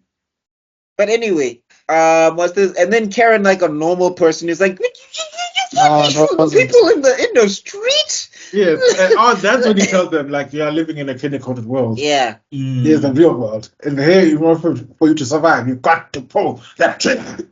What's with this city, dog? Like, there's paper everywhere. Like, what's going on? There's paper floating everywhere, dog. It's the Gotham of paper. It's dramatics, chief. Yeah. The paper is one thing. I'm just talking about how people are just deciding, I'm not about to mess with that guy with the gun. Moving but also, on. That gun is huge, bro. Like, I'm just saying, like, and the thing is also, Blade sticks out during the day. It's not like he's inconspicuous. It's not like he's not Black Batman who knows when to take off his uniform. Like, he's got a day uniform and night uniform. It's like civies. No, Blade is on duty all the time, 24/7. He's clearly not the brightest tool in the shed. Like, winter summer. No, Blade is intelligent as hell. It's just that he doesn't know how to switch it off. Yes. I'm like, dog, you know how describable you would be if like people were looking for a police description. Cause you just walking, like, that's another thing about the movie. Again, I'm not saying it's a critique because this is not that type of movie, but I am saying that, like, a bunch of policemen shot at this guy not so long ago. I feel like if somebody was to draw Blade in a police sketch and we'd be like, we have to go get this guy, they'd find him pretty easily. He's clearly just in a leather trench coat, glasses, and also he's got a very distinct haircut with tattoos. With tattoos, haircut, a sword on his back, black from head to toe, wearing a trench coat. Leather gloves. A leather trench coat on top of that. During the day. He clearly doesn't take the people he's saving seriously. He is smart, but he just doesn't care. But he actually he don't give a... He's not saving the people, he's killing vampires. Yeah, it's like he's probably just like, I dare you to come in. I dare you to bring the police department to come after me. Let's see how that goes. Like, he looked like a super villain. He kind of reminded me of Batman, so I was too scared to call the cops because maybe he's like working with you guys or something. You know what I'll say in it? Actually, you know what I'll say? I'll give the movie credit. They do say that the police own the vampires own the police. So it is likely that even if they wanted to go after him, the vampires are just like, don't you freaking dare. Yeah, Don't we'll even handle it. think about it. But anyway, so after that happens, the pull the trigger stuff. Look, to her credit, Karen is a character that's quick on the uptake, because when we get to the next scenes, she pulls triggers. And also, Karen is like when Blade now, after he's used it as bait, he's like, okay, cool, sharp, you've used it as bait, sharp. She's like, nah, I'm trying to stay alive, so I'm coming with you. And then I'm sticking with you. So that also shows replies, you're useless. Like, I have to stay with you. It's the only way I can stay long. Why did she say long? Long enough. Long enough. What is that? Did the accent break at that point?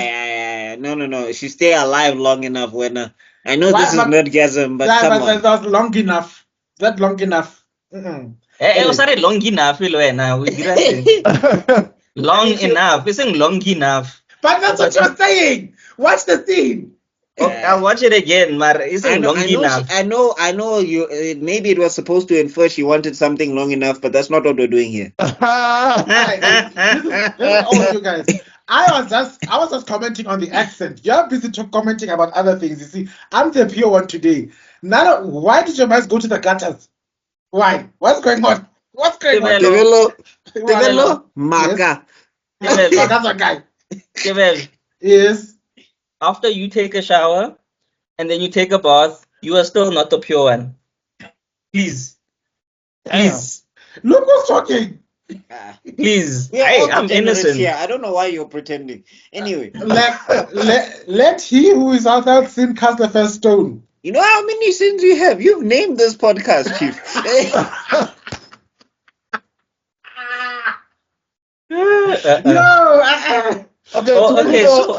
Then we cut to... Let's see how he ends this show. Listen to the last words that he says before he shuts down this episode. Because of that, we'll just do something else. So anyway, while they're waiting for the cop to come back, and Karen is like, there's no way the guy's stupid enough to come back. And Blade is like, Abant. I love the smile he does when he comes back, and he's just like, he might as well have said, nigga, please. That smile. And also, doesn't this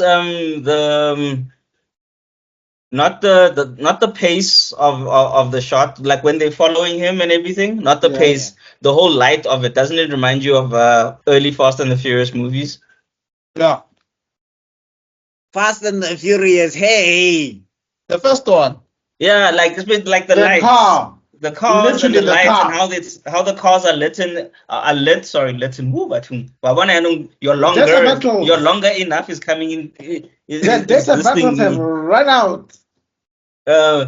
So how the cars are lit in the scene and how it moves at that speed and everything like that. While the vampires are busy chowing on some pots in the middle of the street. So our Groot also owe Blade money. Everybody owes Blade money. The forefather of modern action films is this. Let's call it what it is.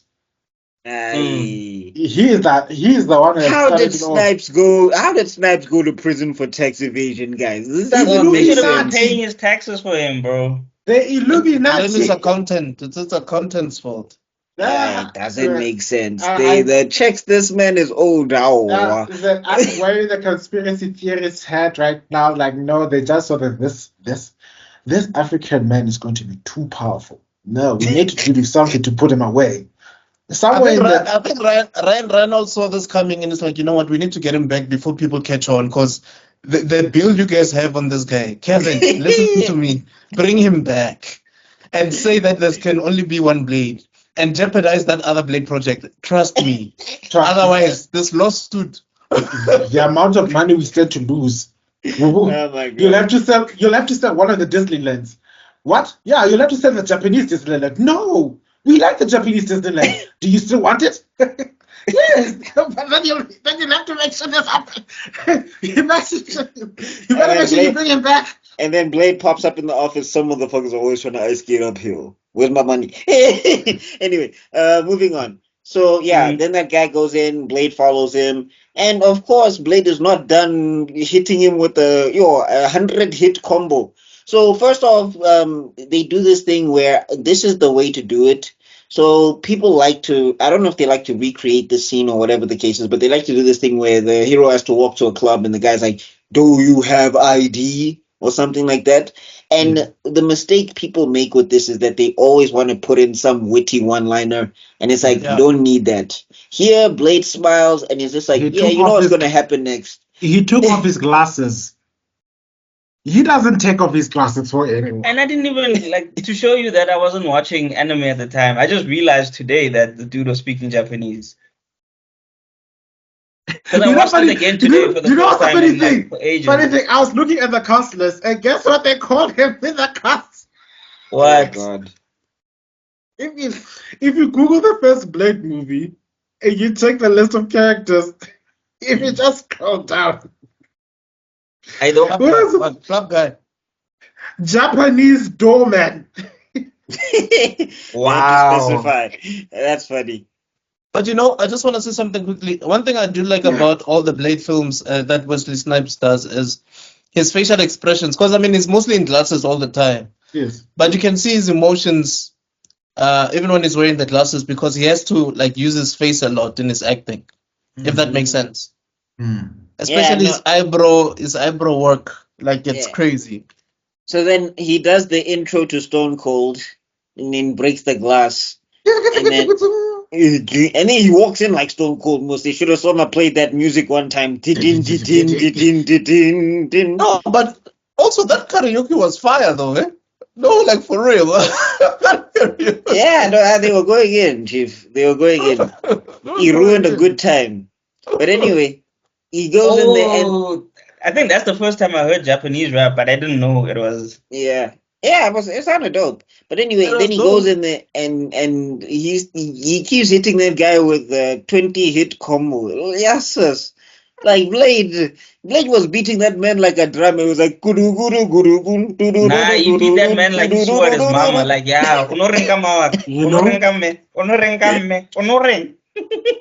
He was practicing. He was getting XP points, just leveling up from beating up this person. That's the only way it can make sense. His farming experience. Ultra combo. Because he's chopping this guy. Yes. It's almost like Blade had issue. It's almost like Blade had issues with police because he didn't beat nobody else up like that. No, not even the vampires got that. They had to explain it like he beat. He really. I think it's a retcon even because he has such a big visceral hatred for familiars. Like he hates vampires, but then he hates humans that would deliberately choose to be a vampire's pet, basically. That makes sense. So, but I'm saying other vampires just got swords to the face or swords to the stomach, or even when they were getting the combos, it's a 1-2, 1-2, 1-2, 1-2. Okay, you finish. This guy, bruh, at one point it's it man. He was getting all of them, and he was paying reparations. No. Somewhere in his past life, the ancestors came in even to possess Blade Spirit to beat this man. Yes. So anyway, and eventually this bra is crying because he's just like, but I can't tell you. It was all, get out of my face. I'm not telling you nothing. I'm not telling you. And then it all the bass left his voice after that Wing Chun combo. And he was just like, I can't tell you. I can't tell you what I don't know. And then after that, finally, and then he's like, okay, it's in the fridge. Blade. I didn't trust him either, bro. I was like, in the fridge. There's no such. Extraordinary. So you say you would have beat him up some more like Blade? Yes. Yeah, exactly. In the fridge. Just in that's when your parents hit you when you didn't do anything, and you're like, but I didn't do anything. Just in case. Just in case. Thinking. I sensed your evil hormones. You're planning on going to one of those evil parties and sleep with those girls, don't you? But I didn't do anything. I can smell your intentions. Oh my god! If you ever see Mojo Jojo and a bonsai tree, just know it's about to go down. For what? God knows. Or if you see a jar of candy, just know. Yeah. That candy was legendary. But anyway. So Blake goes down the hall to this thing. He tells this bruh, go give Frost a message, which I'm like, I wouldn't have gone back. I'm not going to Frost. I'm going into hiding. How? I'll call Frost. Frost. I'll leave the country. To where? You're a vampire's pet. I'll cross fingers that Blade gets him before he gets me. I'll go to the side. I'll come to Africa. Sun 24/7. But if you get your ass kicked by the same guy, same day and night, Chief, you're gonna go to Frost. You have no choice. I'll go to Whistler. I'll be like, hey, Blade, you need any hands in the cave? Something? I'll clean up. That's when I do the cleaning. Yes, I do the cleaning. Yes, I do the cocaine. That's when I'm saying this is when you turn it to this is when you do the anime formula. You are my friend now because you have beaten me a lot. I don't want to go back to Frost. Hey boy, did you? And this is where you get to see Frost have an actual conversation. And not just funny enough. That's where you get introduced to Frost. But we'll get there. We're not there yet. So anyway, we go down the hall, and that's when we get to meet the big tub of what was his name? How are you a vampire and you are that fat? Like, how do you get your blood? Like, what was his name again? Pearl. I think it was Lucy or something. Pearl. No, it was Pearl. Pearl. And she was farting, dog. Ooh, that guy was everywhere. Dude, he was so nervous about Pinya Vile. Yes, and then there's Frost watching. They're like, Frost, you need me. What? Something. I was like, just die with dignity, please. How you that big and you have such a small voice? Like, what the hell, bro? No, my thing is, how are you getting blood as a vampire? Like, are they just shooting it into your veins? And how did you get so big? Like, what are you eating? I feel like that was meant to be that character in the X-Men. What he gave. You know what's that character? Something. No, what was his name? He was in the X-Men 97 with the episode. Yeah, that gaming episode. Yes. Planet More something. Extrodin, you should know. And not with this one, guys. I'm sorry. And Mojo World? Not Modoc, but something like that. Is it Mojo or? It is Mojo. It's Mojo? Is it Mojo? Yeah, apparently it's Mojo. Oh, Mojo World, huh? Mojo World, yeah. Sure? So Powerpuff Girls bit Mojo and made Mojo Jojo. They know? Anyway. Okay, so we meet the morbidly obese Pearl. Yeah. Who must be drinking blood by the kilotons for No, I'm saying he must be drinking blood of people who exclusively eat McDonald's or something. I'm like, Chief. Yeah, even clothes don't fit him anymore. Like that. What is your diet? Hypertension and high blood pressure. Yeah, that's like type 16 diabetes, dog. Like this is just crazy. So and then that's when we get the interrogation scene, and this is when you get to see Karen took that advice to heart. I wanted to just shout out a few interesting tidbits about this Pearl. He's written down here as the archivist for the House of Erebus. He's a scientist by profession. His hobby is a scientist. Yes. That's why there was kind of like an archiving lab thing at the back. I don't know how it would move around. Don't ask questions. That was in a tub Don't ask questions though. His hobbies, which is funny, one of his disgusting hobbies, I guess, is that, now we know how he got so fat. Apparently, he lived on a diet of eating the hearts of infants and children. And yes, babies gave that much more nutrition, I guess. But they're so tiny. How many did he eat? So what? Was he popping them like Skittles? I guess so. There must have been a lot of babies just noshing down.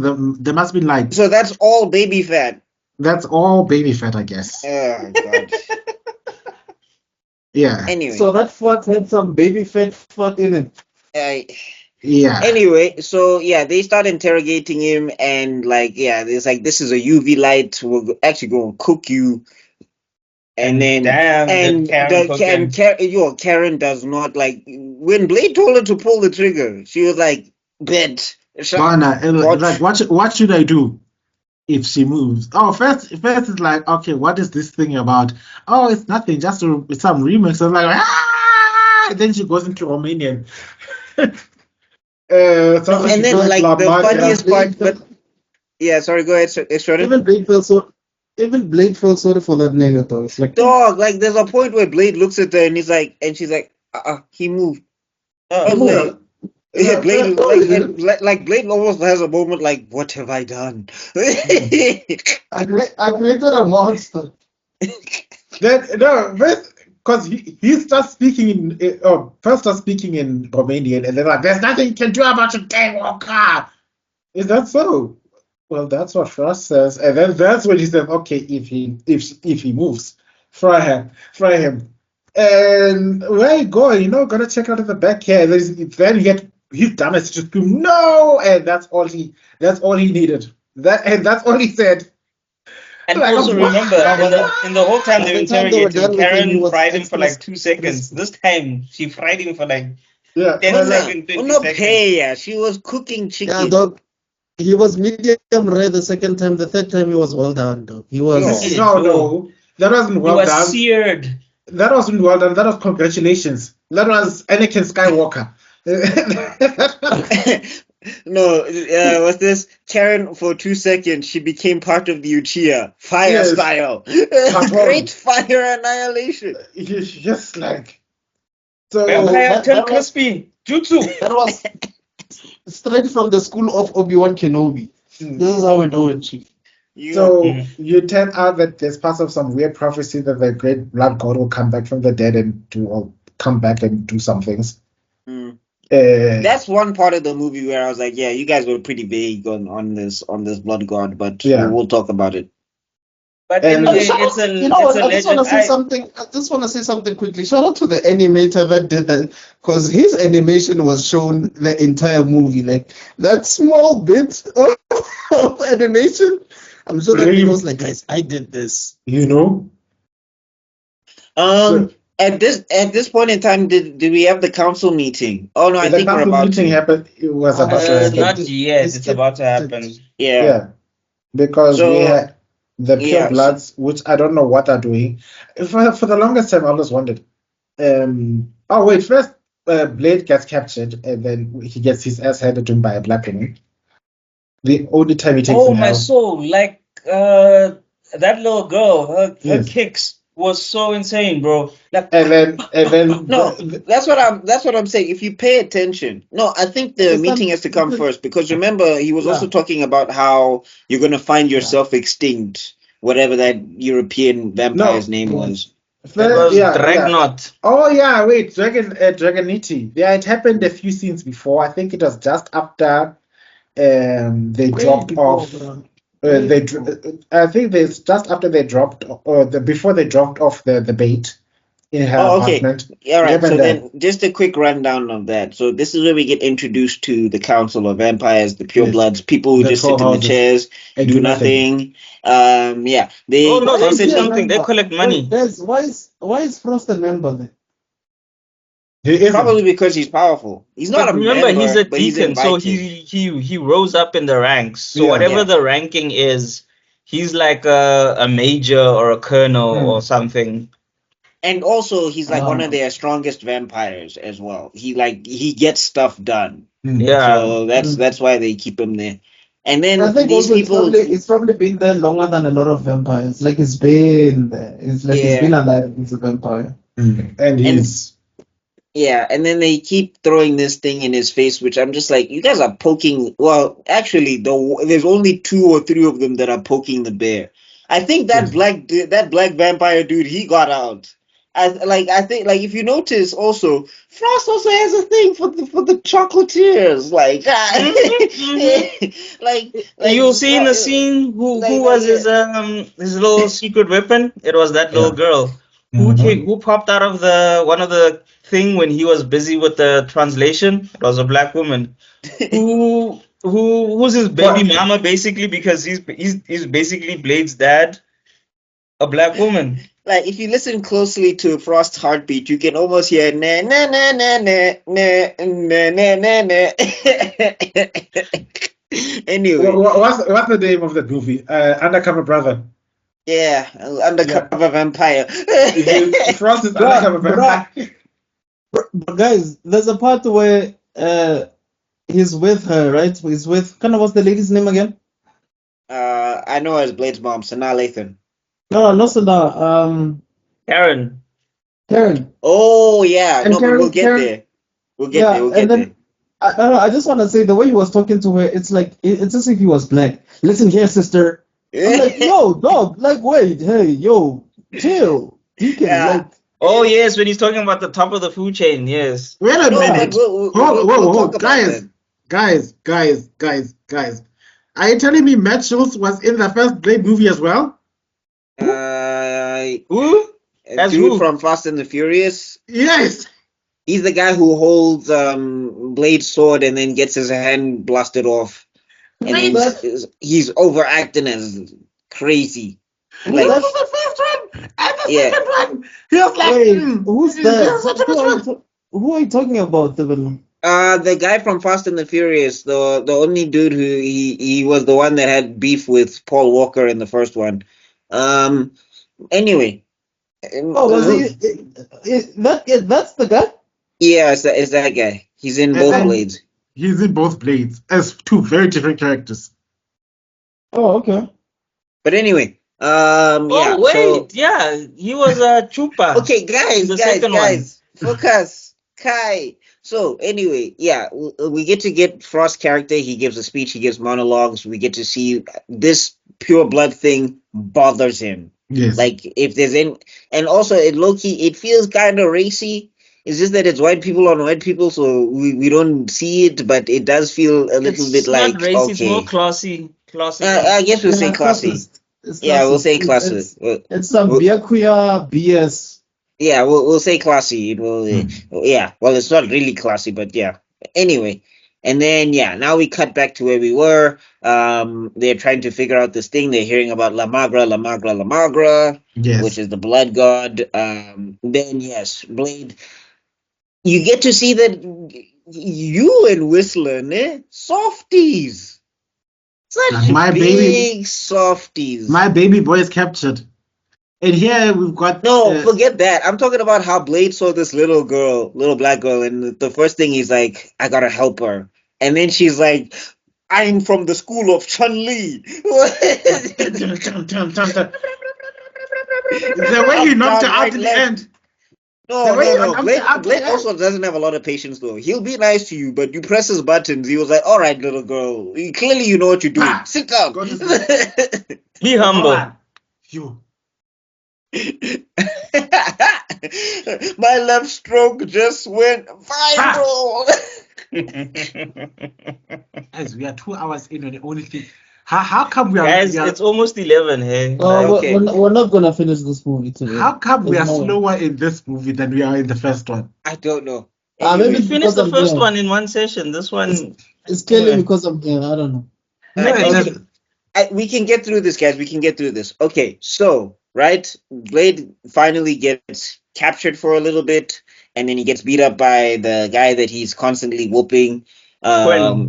Yeah, then Whistler comes through, boom, one of the greatest entrances, catch you because at a bad time. Whistler should have been in the comic books, but anyway, moving on. So, guys, also to be fair to us, remember we started a little bit late than last time. So yeah, there's that. Yeah, but anyway, Whistler comes in, saves Blade, which is awesome, and then pulls everybody out. They all escape. We get a bit of a train scene, which was really cool, and all of that stuff. Shout and you out get to the yeah. I was a shout out to the effects scene. That weird running sequence where the vampires are chasing the train.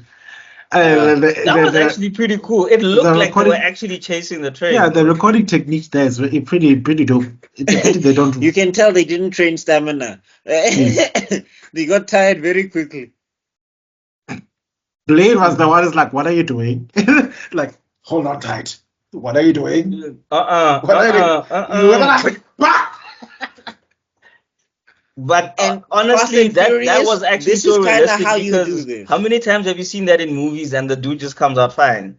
And here's a super being who actually had his shoulder popped out because like that thing actually is ridiculous, man. Looking at you, Don Toretto.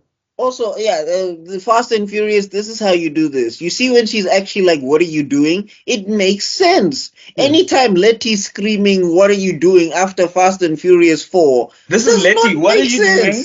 What are you doing? What are you doing? No, but I'm saying, like, the thing is, she's screaming like she doesn't know she's going to come out all right. You've seen this bruh swing a car, and you're still like, Dom! No. This is what you're doing behind the cameras. It's like, what are you doing? Dom, don't do it. Dom. No. Oh, my God. Dom! So anyway, so Whistler, Whistler's got one leg, guys, but he's still moving better than most of us because that dude, he basically like fell into the train. He didn't even jump onto it, so it wasn't even. Crew. And then he still survived. A crippled human jumped on vampires. Hey, Joe. So Whistler's got that dog in him, bro. Hey, dog, like we said, beware of an old man in a profession where men die young because he knows something. Hey, bruh. So they escape, and Quinn loses another arm after he just finally grew. And he's so pissed off. One. Oh wait, sorry, we forgot the scene where the guard goes back to Frost. No, we haven't. It's about to happen now. Yeah, it's about to happen now. Because he's busy apologizing. It's like, I know that I disappointed you. We're not there yet. Am I that transparent? No, I think Tebello's right. I think it happens before this because he had lost his arm before he grew it back the first time. Oh, okay. Yes. Because then he gets, as he's busy bitching and moaning, Frost decides to have him for a snack, which is... conveniently placed my yes, that's right, I'm because saying, like, this is where Pearl calls. This is where Pearl calls, and he's already killed him. Yes, you're right. Sorry. Yes, because he's busy. Yeah, but anyway, just I was like, bro, I saw that. And also, what's up with the exaggeration with the vampires licking the blood? It's Frost in them. They're like, their whole thing is being overindulgent. Like they're the crass, rude. Yes. They're like that's why it's part of the reason why they kind of annoy the upper brass and the purebloods because they're all prim and proper, and Frost is like a rock star. There's no elegance to Frost whatsoever, dog. Like he is just we also need to give considerations to the fact that they're also trying to sell just how overly one of the tropes vampirism had, especially in that period of time, was how overtly sexualized death. Yeah, there was a whole lot of exchanging of fluids, which gave that human fluids to make things even worse, which gave the feeling of something that's taboo. To the extreme. So if you pay attention to the only other movies that were dealing with vampires at that time would be like Bram Stoker's Dracula, where you also see a whole Queen of the Damned, I think. Queen of the Damned. Yeah, Queen of the Damned. Are you talking about Gary? Are you talking about the Gary Oldman one where he has JoJo hair? Yeah, I was talking about Interview with a Vampire. Interview the Vampire, Queen of the Damned. You see Devil's Advocate. Devil's Advocate is not really about vampires. Well, anyway, you get the point. Yeah, but they swapping fluids. Yeah, it's about exchanging fluids. It's about exchanging dirty fluids, blood. With another dude. Pause. Right, with another. With your pants. You don't have to pause. But exchanging fluids. No, because I'm trying to emphasize that the thing was like exchanging fluids in the height of the AIDS pandemic. It gave a feeling of it's super unsafe. And these people are living life on the wild side. They don't care for these rules. Who Baby Frost likes it raw? Who Baby Frost likes it raw? Yeah. I always wonder what happens with BuckMeister's parents when they hear him do musicals at night. Who is he talking to?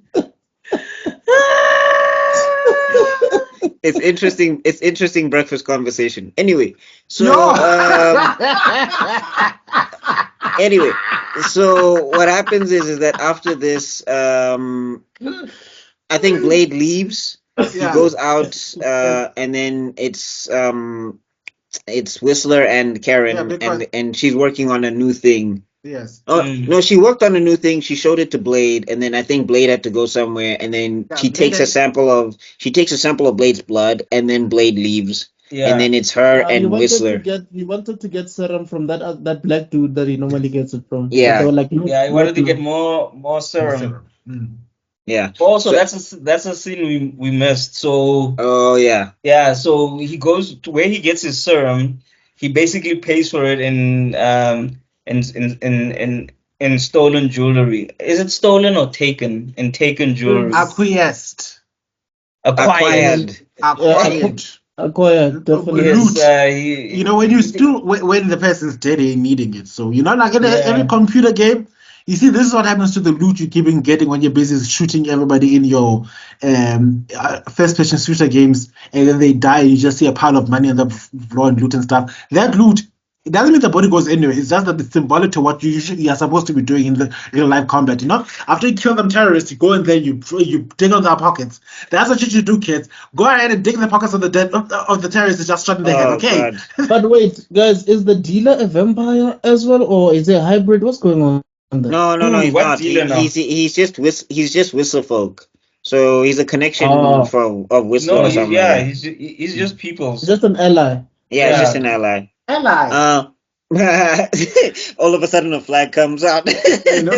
So he's probably he's obviously experienced. He's had an encounter with vampires and he survived. And now he's using his skills, which is making serum, acquiring all these stuff, to help Blade. But Side note before we get back to the regular plot, what was going on with that bra's head? Because he had like a spider fade. He looks like it's like a Blade fan or a cousin or a brother. Hey dog, like it looked like he tried to get Blade. It was butter knife. Hey, you butter knife. It was pocket knife. Why are they hugging each other? Like you happy gents. It was sharp. The haircut was sharp. So why are they hugging each other though? That's because they're cousins. But they're friends though. They're friends. And they what am I supposed to say? I just call them butter knife. They're brothers in arms, eh? Yeah, they're friends and brothers in arms. They're in the same struggle. Butter knife. Okay. No, dog. The weirdest thing is his haircut. I was like, I don't know what the Baba was something that. But anyway, moving on. You're gonna be in a movie. Let me hook you up with something different, and that's what happened. Disaster. The niggas gonna remember you, bro. The homies gonna remember you with this one right here, we remember. We'll never forget. But anyway, so back to the main plot. This is now where Frost finds Whistler and he finds Karen. Yes. And this is when you get to see that Frost. Whoa! Before that, we have a little parlay. Right. It happens shortly after Frost makes his power move and takes care of Dragonite. Yes. And then he takes over the council. Basically, it's like I need 12 volunteers. Which also then you look at Dragonite and you're just like, yeah, Frost is a bad dude and he's scary and I want Blade to kick his ass, but you deserve this. But also, how does the strength? Are they like all same strength as vampires? Like, if I'm a purebred, shouldn't I be just slightly stronger than a turned vampire? You see, that's the thing. That's the big difference between the first movie and the second one. Where within the second movie, there's a clear distinction between turned vampires and purebloods because of the skill and powers. Because, like I said, Blade is technically a pureblood, and that's why you see him doing all these crazy CGI moves alongside with all the other. Okay. Well, I think the other thing is also is that these guys don't get active. I think it's that thing of if you're not using it, you're not as effective as somebody who's in the field. Like Frost is that guy who's always like out and about and punching and kicking. Don't say it, Tebello like you're shivy. Don't say it. Don't say it. Say it, bro. It's true. Get active in the field, bro. Yeah, you see, kids. That's why you should use the things that God has given you. If you don't use it, you will lose it. Okay. Oh, okay. Yeah, it must have been you bit your tongue hard there to pee by then. Which is weird because we are 2 hours into this and we have said the most outlandish things. But anyway, moving on. After this, then there's a parlay. He kidnaps. Don't forget, Quinn does the most pun man joke ever. He was long in the tooth. BuckMeister was so proud of that. I laughed. Of course you did. Yeah. Okay, so the parlay happens. There's Blade, and shout out to Blade having super hearing because it's in the middle of a city. Yeah, I mean, also like people talking. But I'm saying, like, was Blade on his way to like the grocery store? He's just like walking through people, and everybody's just acting like, yeah, this is Blade, this is normal. Like that neighborhood must know him at this point. But also remember, this is America. Weird people are dime a dozen, so. He's weird, but he's badass. But he's weird, but he's badass. Yeah. But anyway. Yeah, so I'm sure they've seen just some dude. That's the least of our concern. Remember the guys I used to complain about in all these anime movies where like a guy is screaming, this guy's on top of a building and the other guy's on the bottom and they're having a normal-ass conversation. Frost whispered Blade. He didn't say Blade. Hey yo, Blade! Nothing. That's Hey man, that's that super hearing, bro. And then you just see Blade look at each other. They look at each other across the street. Super villain staring. And why all of a sudden did it seem like they were in Japan or China or something? You know, there's some Chinese people. They were probably in Chinatown.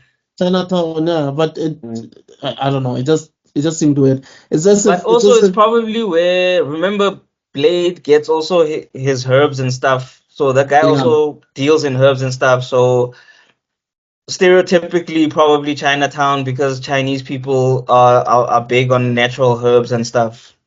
Right. So it's probably just a stereotype thing. Anyway, so then we have the parlay. Speaking of Chinese, Blade does a lot of saving. Like, if you're not a white person in this, he's very nice to you. He OC all the way. Because, bro, in the beginning, with that white dude who got bit, he did not care. All he did was like, I'm checking. It's nice to Whistler. That's the only white dude that is. Yeah, but Whistler helps him. Like anybody else who he doesn't know, and also Whistler's his dad, so like you have to be nice to your dad. But I'm saying, for example, when he saw the little black girl before she started throwing roundhouse kicks, his first instinct is to reach out and help her. This Asian girl, he didn't let her, he tries to get Frost, but the minute that she's in danger and she could die, he abandons Frost to, pull her out of the way. Also, didn't Rush Hour come out, the year after? Yes. Rush Hour, hey! Boy, we need to send this to Wesley's team. Mr. Snipes, check out all the movies that owe you royalties because, wow! I promise you, bro, he would say, I know, gents. I've been saying this. Oh, my God. Anyway. I want you to, on top of that, you're saying Whistler's white dog, guys. The way Whistler behaves, that's an angry, tired black man. He's not trapped in a white man's body. The way he was like, you're bringing home strays. Yeah, Whistler's a nigga, dog. That's okay, guys, let's finish. Anyway. Just side note, Frost, not smart. Like, all you did was poke the bear some more because you know this bra's been looking at you for you. Now you want to parlay. Anyway.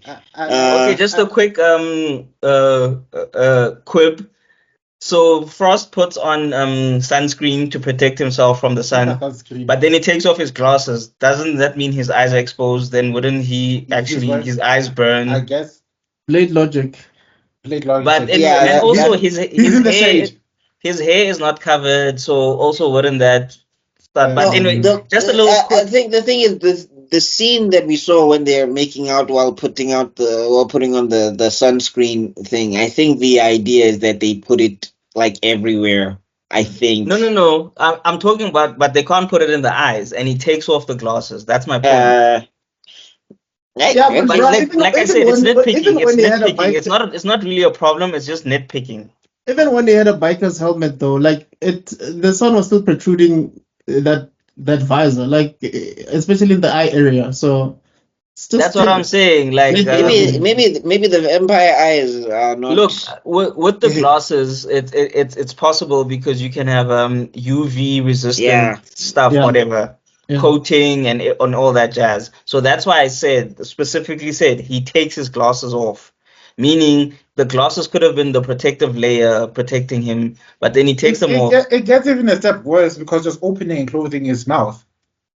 There's no way there's something there. Yeah, anyway, you see, like it's a little nitpick, but it's a nitpick. It's not really a. Yeah. Oh, no, it didn't break the movie. It's horrible. It didn't break the immersion, and that's the thing. Yeah, I think that's why we should get to the nitpick. Well, anyway, so we get the Blade saves the Asian kid. We can't pass by the one infamous line he keeps. One of the famous lines of the movie. Frost, you are nothing to me but another dead vampire. Exactly that line. Why do you say it so fast, Extrodin? You need to slow it down, bro. Like, sorry, man. I've been waiting decades to say that line. Though. You guys have no idea. It's one of my favorite lines of this entire movie, though. Finally! Oh my god. Okay, I will take it away from you. To me, when I saw it, it just told me that to Blade, this guy is not even a Thanos level. He's not a threat. He's just another guy that he can defeat at any given time. He's just until Frost makes it personal. Yeah. Oh, okay. So then anyway, Frost dodges the bullets Matrix style. Matrix. Ping, ping. Throws the kid in the street. And then you see Blade. As much as Blade is not a hero, he also just is not gonna let innocent people die. No, he is a hero. He's just not conventional. Like that's the thing. Blade won't kill an innocent person. He won't let an innocent person die. He'll save an innocent person before he can go catch the bad guy. But if you're on his list, he will find you. He doesn't care. He was the original. I will find him, Lara. He doesn't care about glory or like people saying he's a hero or whatever. He's just doing everything for. He's also. But imagine you that little girl. What do you tell your parents when you come all looking all disheveled and stuff? We can't, guys. We can't tangent. It's almost 11:30. Okay. No, I wanted to add to that wonderful scene. There's like that at that moment right there. You can see this is a darky hero. He's not gonna say, "Oh, are you okay?" He's like, "Yeah, go home." Yeah. What's up? Yeah. Anyway, so after that, this is when Whistler gets kidnapped, right? Yeah. So not kidnapped. When Karen gets kidnapped and Whistler gets beaten. They find the Blade hideout, the Blade cave. They beat up Whistler. I'm not even gonna lie. When he was kicking Whistler, I was like, "Blade, come on, dog, show up, somebody, anybody." I felt like Simba, you know, and I was like, "Somebody, anybody." Okay, hey, I'm not trying to cry, bro. I'm not trying to cry. So anyway, they take Karen. Blade comes back. He finds Whistler. He finds the Play Me tape, VHS and Tanga. We were still using VHS in '99. What? Now we can't even find one. Anyway, so he plays the bit as he's playing but and they actually did that scene very well because it felt emotional. It wasn't just like, oh, Uisla, like they I think that's also the thing that's missing. Like even if it's just an action movie, just do the scenes right. Like you don't have to make them. They don't have to be Shakespearean or anything. We know what we're watching. We know what we're watching, but like make them good, make them decent. Because I felt Blade's pain. I saw Whistler going through it. But like it's an action, and then it's an action and movie. You also feel Whistler's love in this scene for Blade. Like you really feel it. Like he's trying to tell Blade, dog, don't risk your life. Like this is Whistler. And Whistler has been unapologetic about hunting vampires, but he turns around and he tells Blade, dude, don't sacrifice yourself to Frost for me. Yeah, and he's like, he wants your blood. That's the key that's needed to make this blood happen. So if they manage to finish this damn ritual and it comes back, the world's screwed. So let me die, move on. And Blade was like, yeah, about that. I'm way and too then black also for you that see Blade is this cold-hearted kill whoever, and he couldn't do it to Whistler, and which actually also works out well for the second movie because Whistler himself did it. Yeah. So you can now infer a whole lot of things. Yeah. About his death. Like maybe he shot himself, but he didn't shoot himself cleanly because he was too weak to do it, whatever, and that's why he changed and everything, yada yada. Anyway. So Blade does the whole superhero before angry montage. The whole montage before, if this was Rambo, awesome music would be playing, like yes, and then he cut, and then he lifts the bonsai tree, this is also, and then he cuts it down. You can just meaning I get a Whistler was his root, so he doesn't have roots anymore. Yeah. Well, that's what I infer from it. Bars. Yeah. But anyway. Yeah, so that's the whole making bullets. This is like a call out to all classic action films, the making the bullets, the getting the weapons ready and stuff and things like that before you go take on the bad guy. So you see, it had awesome. It just kept it simple but it kept it well, and the shots were nicely done, especially the bonsai cutting one. That was a beautiful shot. So anyway, we move. Yeah. So moving on. This is something that you also need to notice about Blade in this scene. Blade is purposely trying to kill these vampires and anybody involved in this situation as painfully as possible. Like it got to the point where he was so angry that he didn't even see black people. He was treating black people nice up until this point. That one guy was just like, I just work for them. Yeah, but they killed Whistler. So yeah, black on black violence. Then we get to those two vampires, the Asians, but oh god, the way they died. Oh god. I'm telling you now, man. Like if you study this movie, everybody that gets to hit thingy up until this point, and I'm saying like hand to hand, not jumping or surprising. No bullets. Yeah, no bullets and no surprise attacks, just straight up fighting. The only people that get to hit him is like Asian people and black people.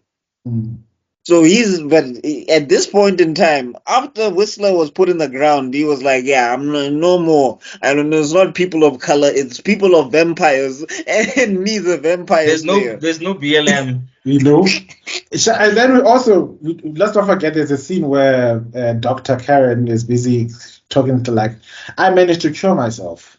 Oh, yeah. Like, that's impossible. I figured it out. And then it's like, yeah, but it only works for people who got hurt, but not anyone who was born. Like, where did you get the scarf, Deacon?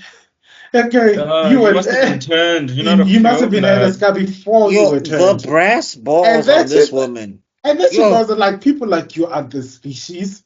You're a disease, a side effect. A sexually transmitted disease, like STI. I'd be like, listen here, sister. No, the size of the petals on this lady. Gargantuan The Dora ovaries, guys. Milaje, Gargantuan ovaries on this woman. we're speaking for her inside. I'm like, listen here. If you find yourself talking to the devil, let him know that you're the daughter of Wakanda. All of a sudden in the background.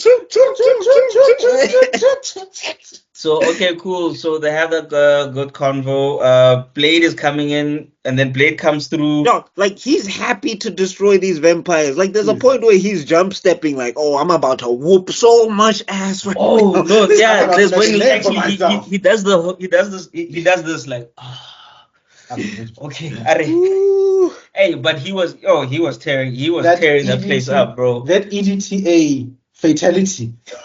Yes. And then you should have just given them the silver. It's okay. So he's whooping ass, and then he gets to a room, and it turns out that's where his mom is, and then flashback. Oh my God, it's the mother. She's still alive. Surprise, and then he gets all emo, and then Frost comes in, and they overpower him. And then they take him to You've activated my mom trap. With this card, I will immobilize. I'll give you PTSD. And that's where he reveals that, hey man, all this time you've been looking for the person who killed your mom. Turns out it was me. Frost. So technically, Frost is like his stepdaddy. It was Frost. Well, he's like his vampire daddy.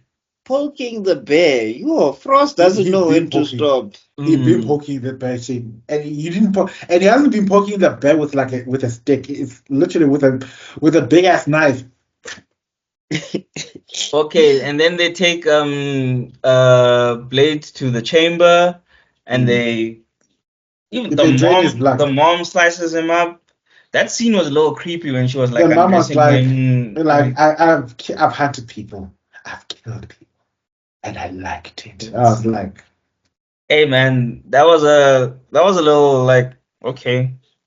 But anyway, and then you do know Blade is in the thing, Karen gets taken to some cave thing.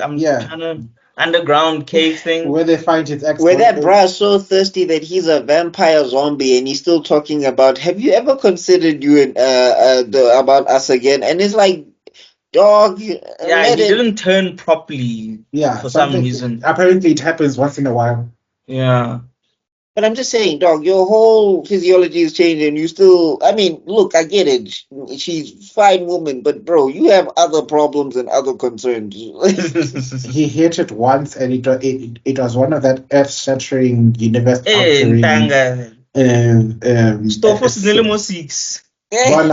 After that, he so good. That song from Bruno Mars's Play, you make me feel like I'll catch a vampire bite for you. Yeah, so you take into paradise. There you go.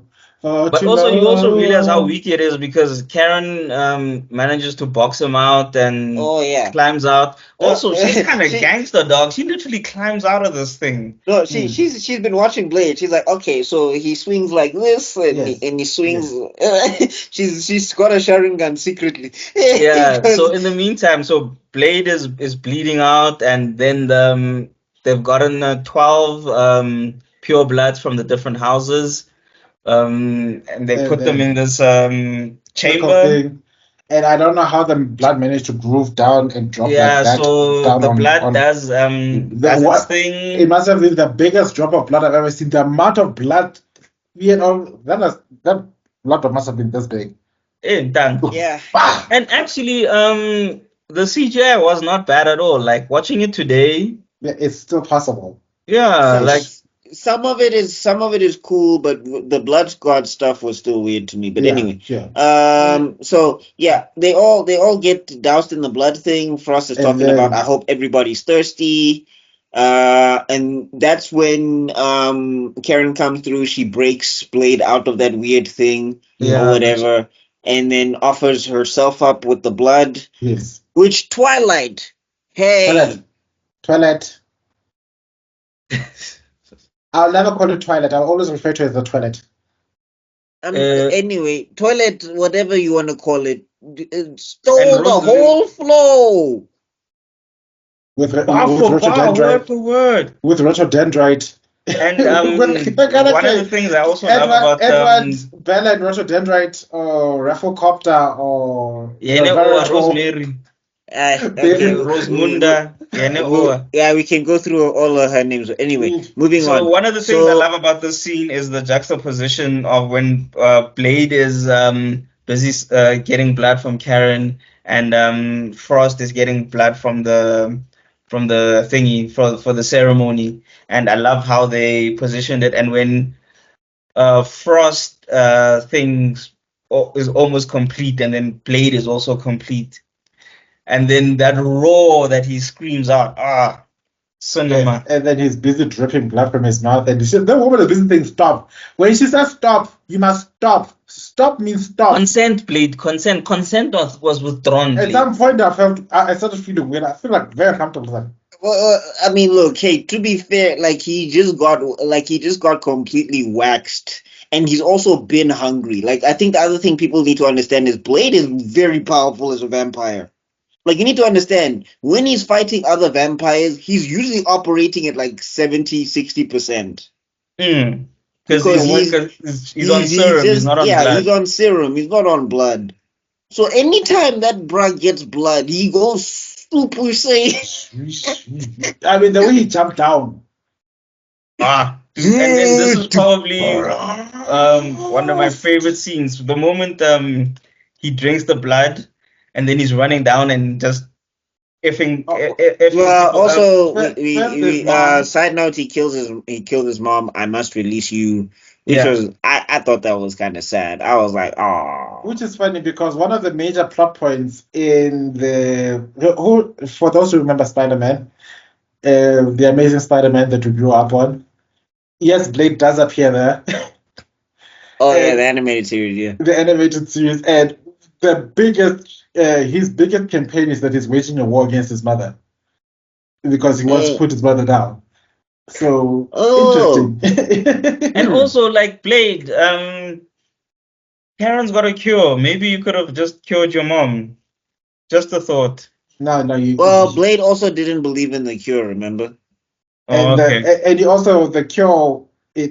For what he understood is working for someone who's turning into a vampire. Not necessarily somebody who's turned into a vampire. We don't know that yet. Yeah. I'm saying, cool. And Blade also doesn't know about the cure itself, so I give him a pass on that one. But and I also like the way Deacon is I've studied you before. I know how to stop the thing from cutting off my hand. How, Sway? When? He was watching video, Dank. Before he put him in You must watch video. You must train. You must do video analysis. And then he pulls out the EDTA. Wait, sorry, Extrodin, were you saying something? Oh. Yeah. X. Our Boo Extrodin. Were you saying something? No. Oh, okay. Oh, okay. So Blade just goes on a rampage now. He just. Oh no! There's a part where they show him that serum. And it's you must want this serum, don't you? And no. That's the fight with No.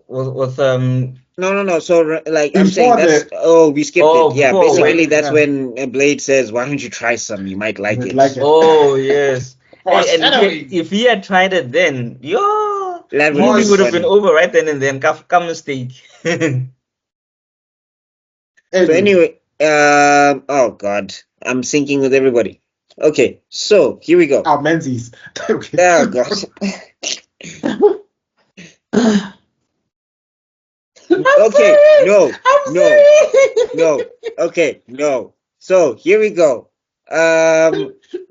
Yeah. So Blade drops down, Frost, and he starts whooping all the vampires. There's that one guy who got it specifically. I'm like, what did he do? The one in the pit where he kicks him, and then he kicks him, boom, on top of. And also, it's not shots. It's not he's kicking that bra in the stomach. He's just taking out his anger on that guy, though.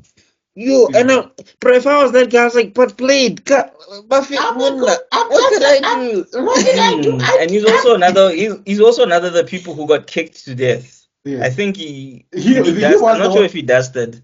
He dusted. They're all dusted for some reason. Yeah. Oh, then we shout out to the lady. Girl, you just donated blood to Blade. Hey. And you still have the strength to go and fight. Hey. I have nothing but respect for you. What doctor is this? She's Dr. Survival. She's doctor by any means necessary. She's doctor She's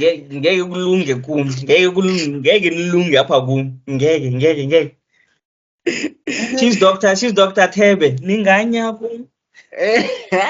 And then this woman, Frost's one of Frost's girlfriends, because she must be the main chick, but there are so many other side pieces there. It's not funny. It's like she must have. I actually liked her voice. I don't know what accent she had, but I really enjoyed it. I'm really going to enjoy this now. You're like. She turned into Ludacris. Get back! You don't know me like that. Whoop, whoop. And she dies of having head explosion. She died of having an Italian dinner. So yeah. Yeah, she got too much head. Shout out.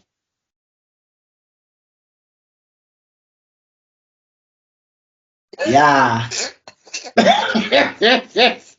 Guys, it's late, ne? Our brains are not working. Our brains are not working. I'm talking to the viewers, dear viewers. Our brains have stopped working because it's very late now. Okay. Anyway. So then this is where the thing is now. After Girly dies, then Blade finally gets to Frost after he's punched and kicked everybody and all of that stuff. Yes. And we get that cool scene where some flexing Blade again. This is Blade on his Super Saiyan. I just got regular blood from a regular human. My abilities are amped to 1,000. They're like, I don't know which hand I'm going to kill you with, Blade. And he just says, sweep! And takes his glasses back. Mid-air! And then the music starts. Ah, brilliant. Well, also, whoever was in charge of the music in this thing, Chef's Kiss. Yeah, but I'm just saying, and this is how you know that Blade is always operating at 60%, because he's never been able to do this to these vampires until he got some blood. What?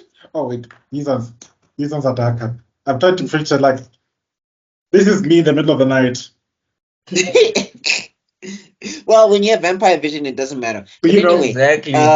So I'm saying, like, Blade is one-shotting a bunch of vampires with no weapons, and my theory is because he got blood from a human, his things has been amped. Yeah, his fists are so powerful that stopping vampire hearts. He's keep blocking their hearts, causing them to explode, and then they turn to ash. 5-finger death punch style. You know. Anyway.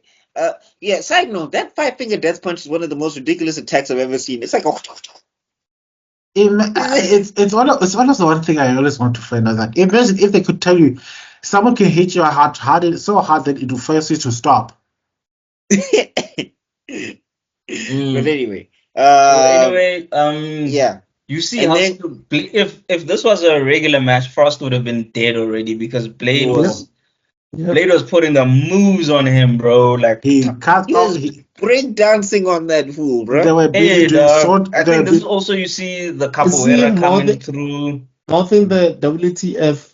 What the fuck? No, that's when so Blade does his thing, chops off his hand and then chops him in half, thinking he's done.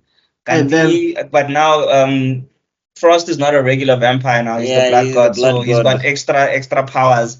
So the blood comes back. This is where the CGI you see with the Indala shame. It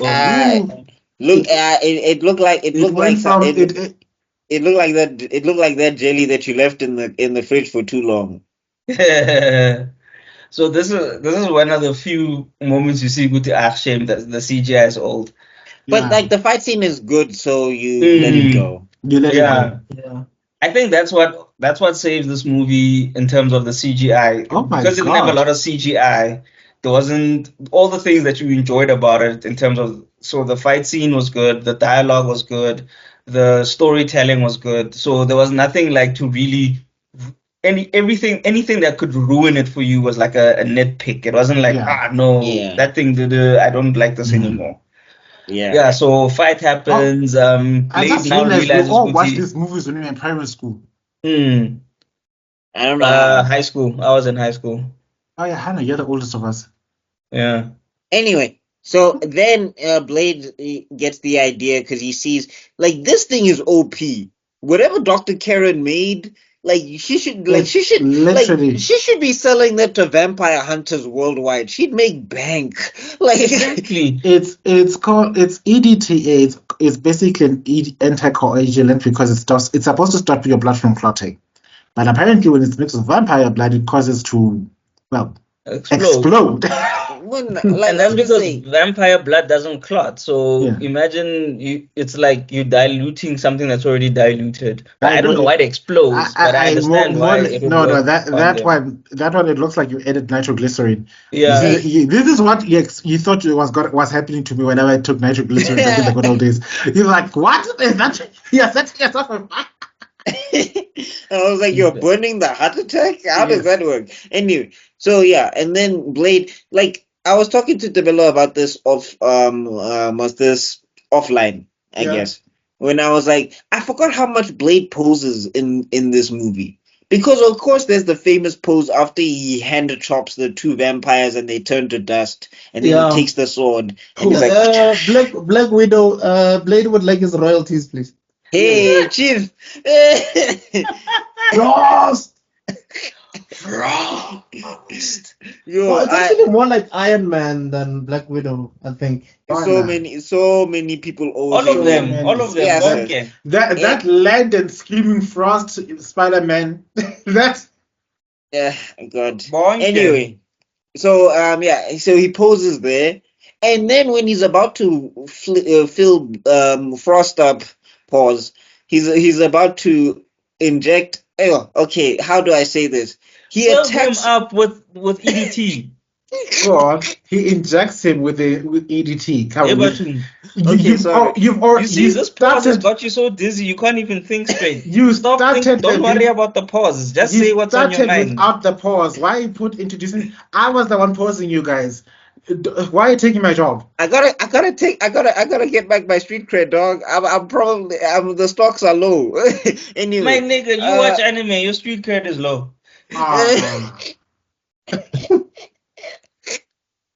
Anyway, back to it. So yes, he fills okay, I'm just gonna say this. He fills Frost with the EDT stuff, and he says the line. He says the line that will forever live as long as when they get this Blade franchise back on track. That's probably what Blade's catchphrase should be, even if it's PG-13. Just slide it in there.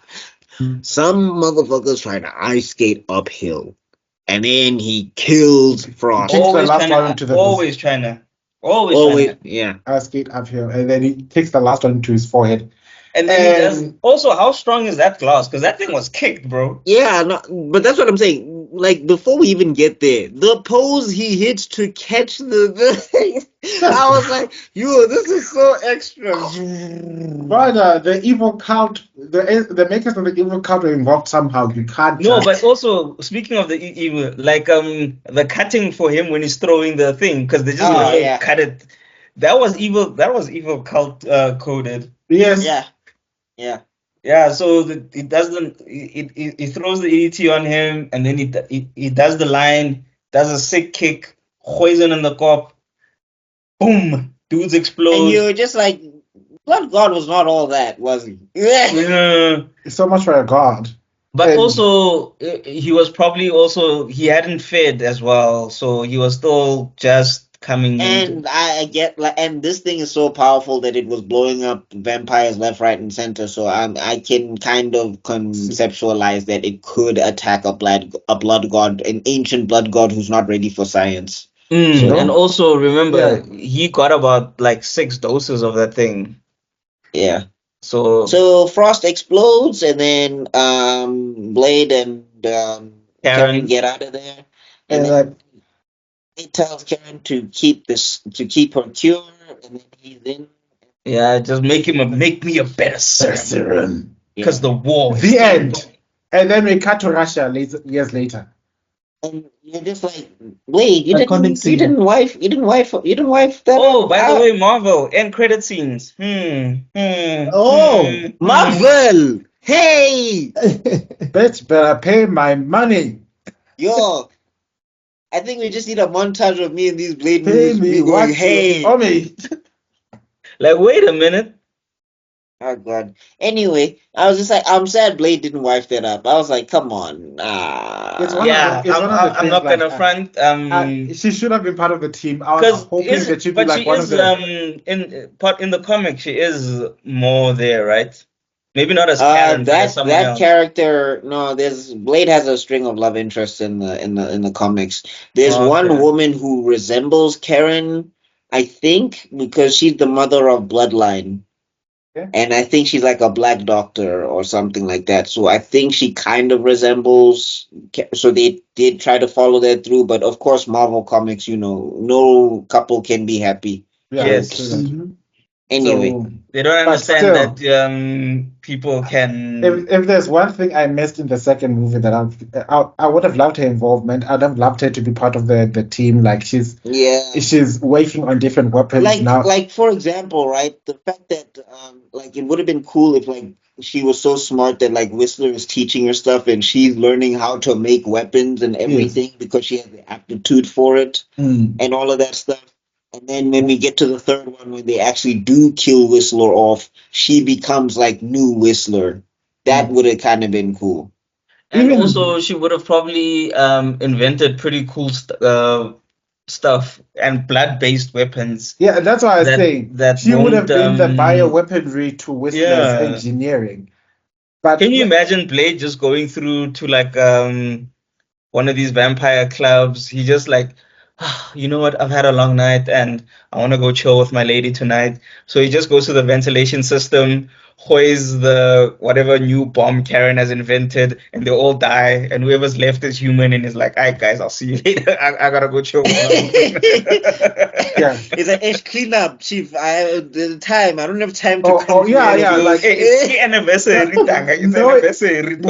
last one. That is so awesome. Marvel, why aren't you? Okay, you know what, Ne? I'm gonna do a fan animation for Blade just to create that scene specifically. Anyway, and I'm telling you, that airborne weapon will be like an EDTA capsule delivery system that can be inhaled. So you just see out of nowhere the vampires. I feel weird. Exactly. Can you imagine? Or human. Let's say actually Blade is he's training someone new and is like, hey, tonight's training is gonna be quick. I got shit to do, and then he just does that, and then he's like, but aren't you gonna stay? It's like, hey bro, I'm late for the dinner. And then he's like, they're already dead, and then you just see that poor human. These vampires are about to kill him or her. Like, no, please don't eat me. And then he just watched them all blow up in front of him, and he's sitting in the other corner of the room. He's like, yeah, you just gotta live with that now. Blade is like, you alive? Peace. Guys, we need to wrap things up, I think. All right, yeah, and that's the movie. We did it. Yay. Okay, take us out, Tebello. Good luck to editing, Tebello. And you know what? This movie literally gets to come out this weekend. Both movies, both reviews. Final thoughts. Awesome movie. Marvel, stop messing around. Wesley Snipes, he did a great job, but we need to move on to other actors now. Yeah. Okay. A great superhero movie that flew over a lot of people's heads. Some didn't even know it was a superhero movie. They just thought it was a nice action flick. Comic book movie done right, I guess, in that regard. Yeah. Introduced a lot of stuff, leathers, good martial arts, a lot of tropes, a lot of great characters, good writing. And it opened the doors for a perfect way to start a franchise. So it's great. Yes, great editing, great storytelling, great story structure, well thought out, well explained.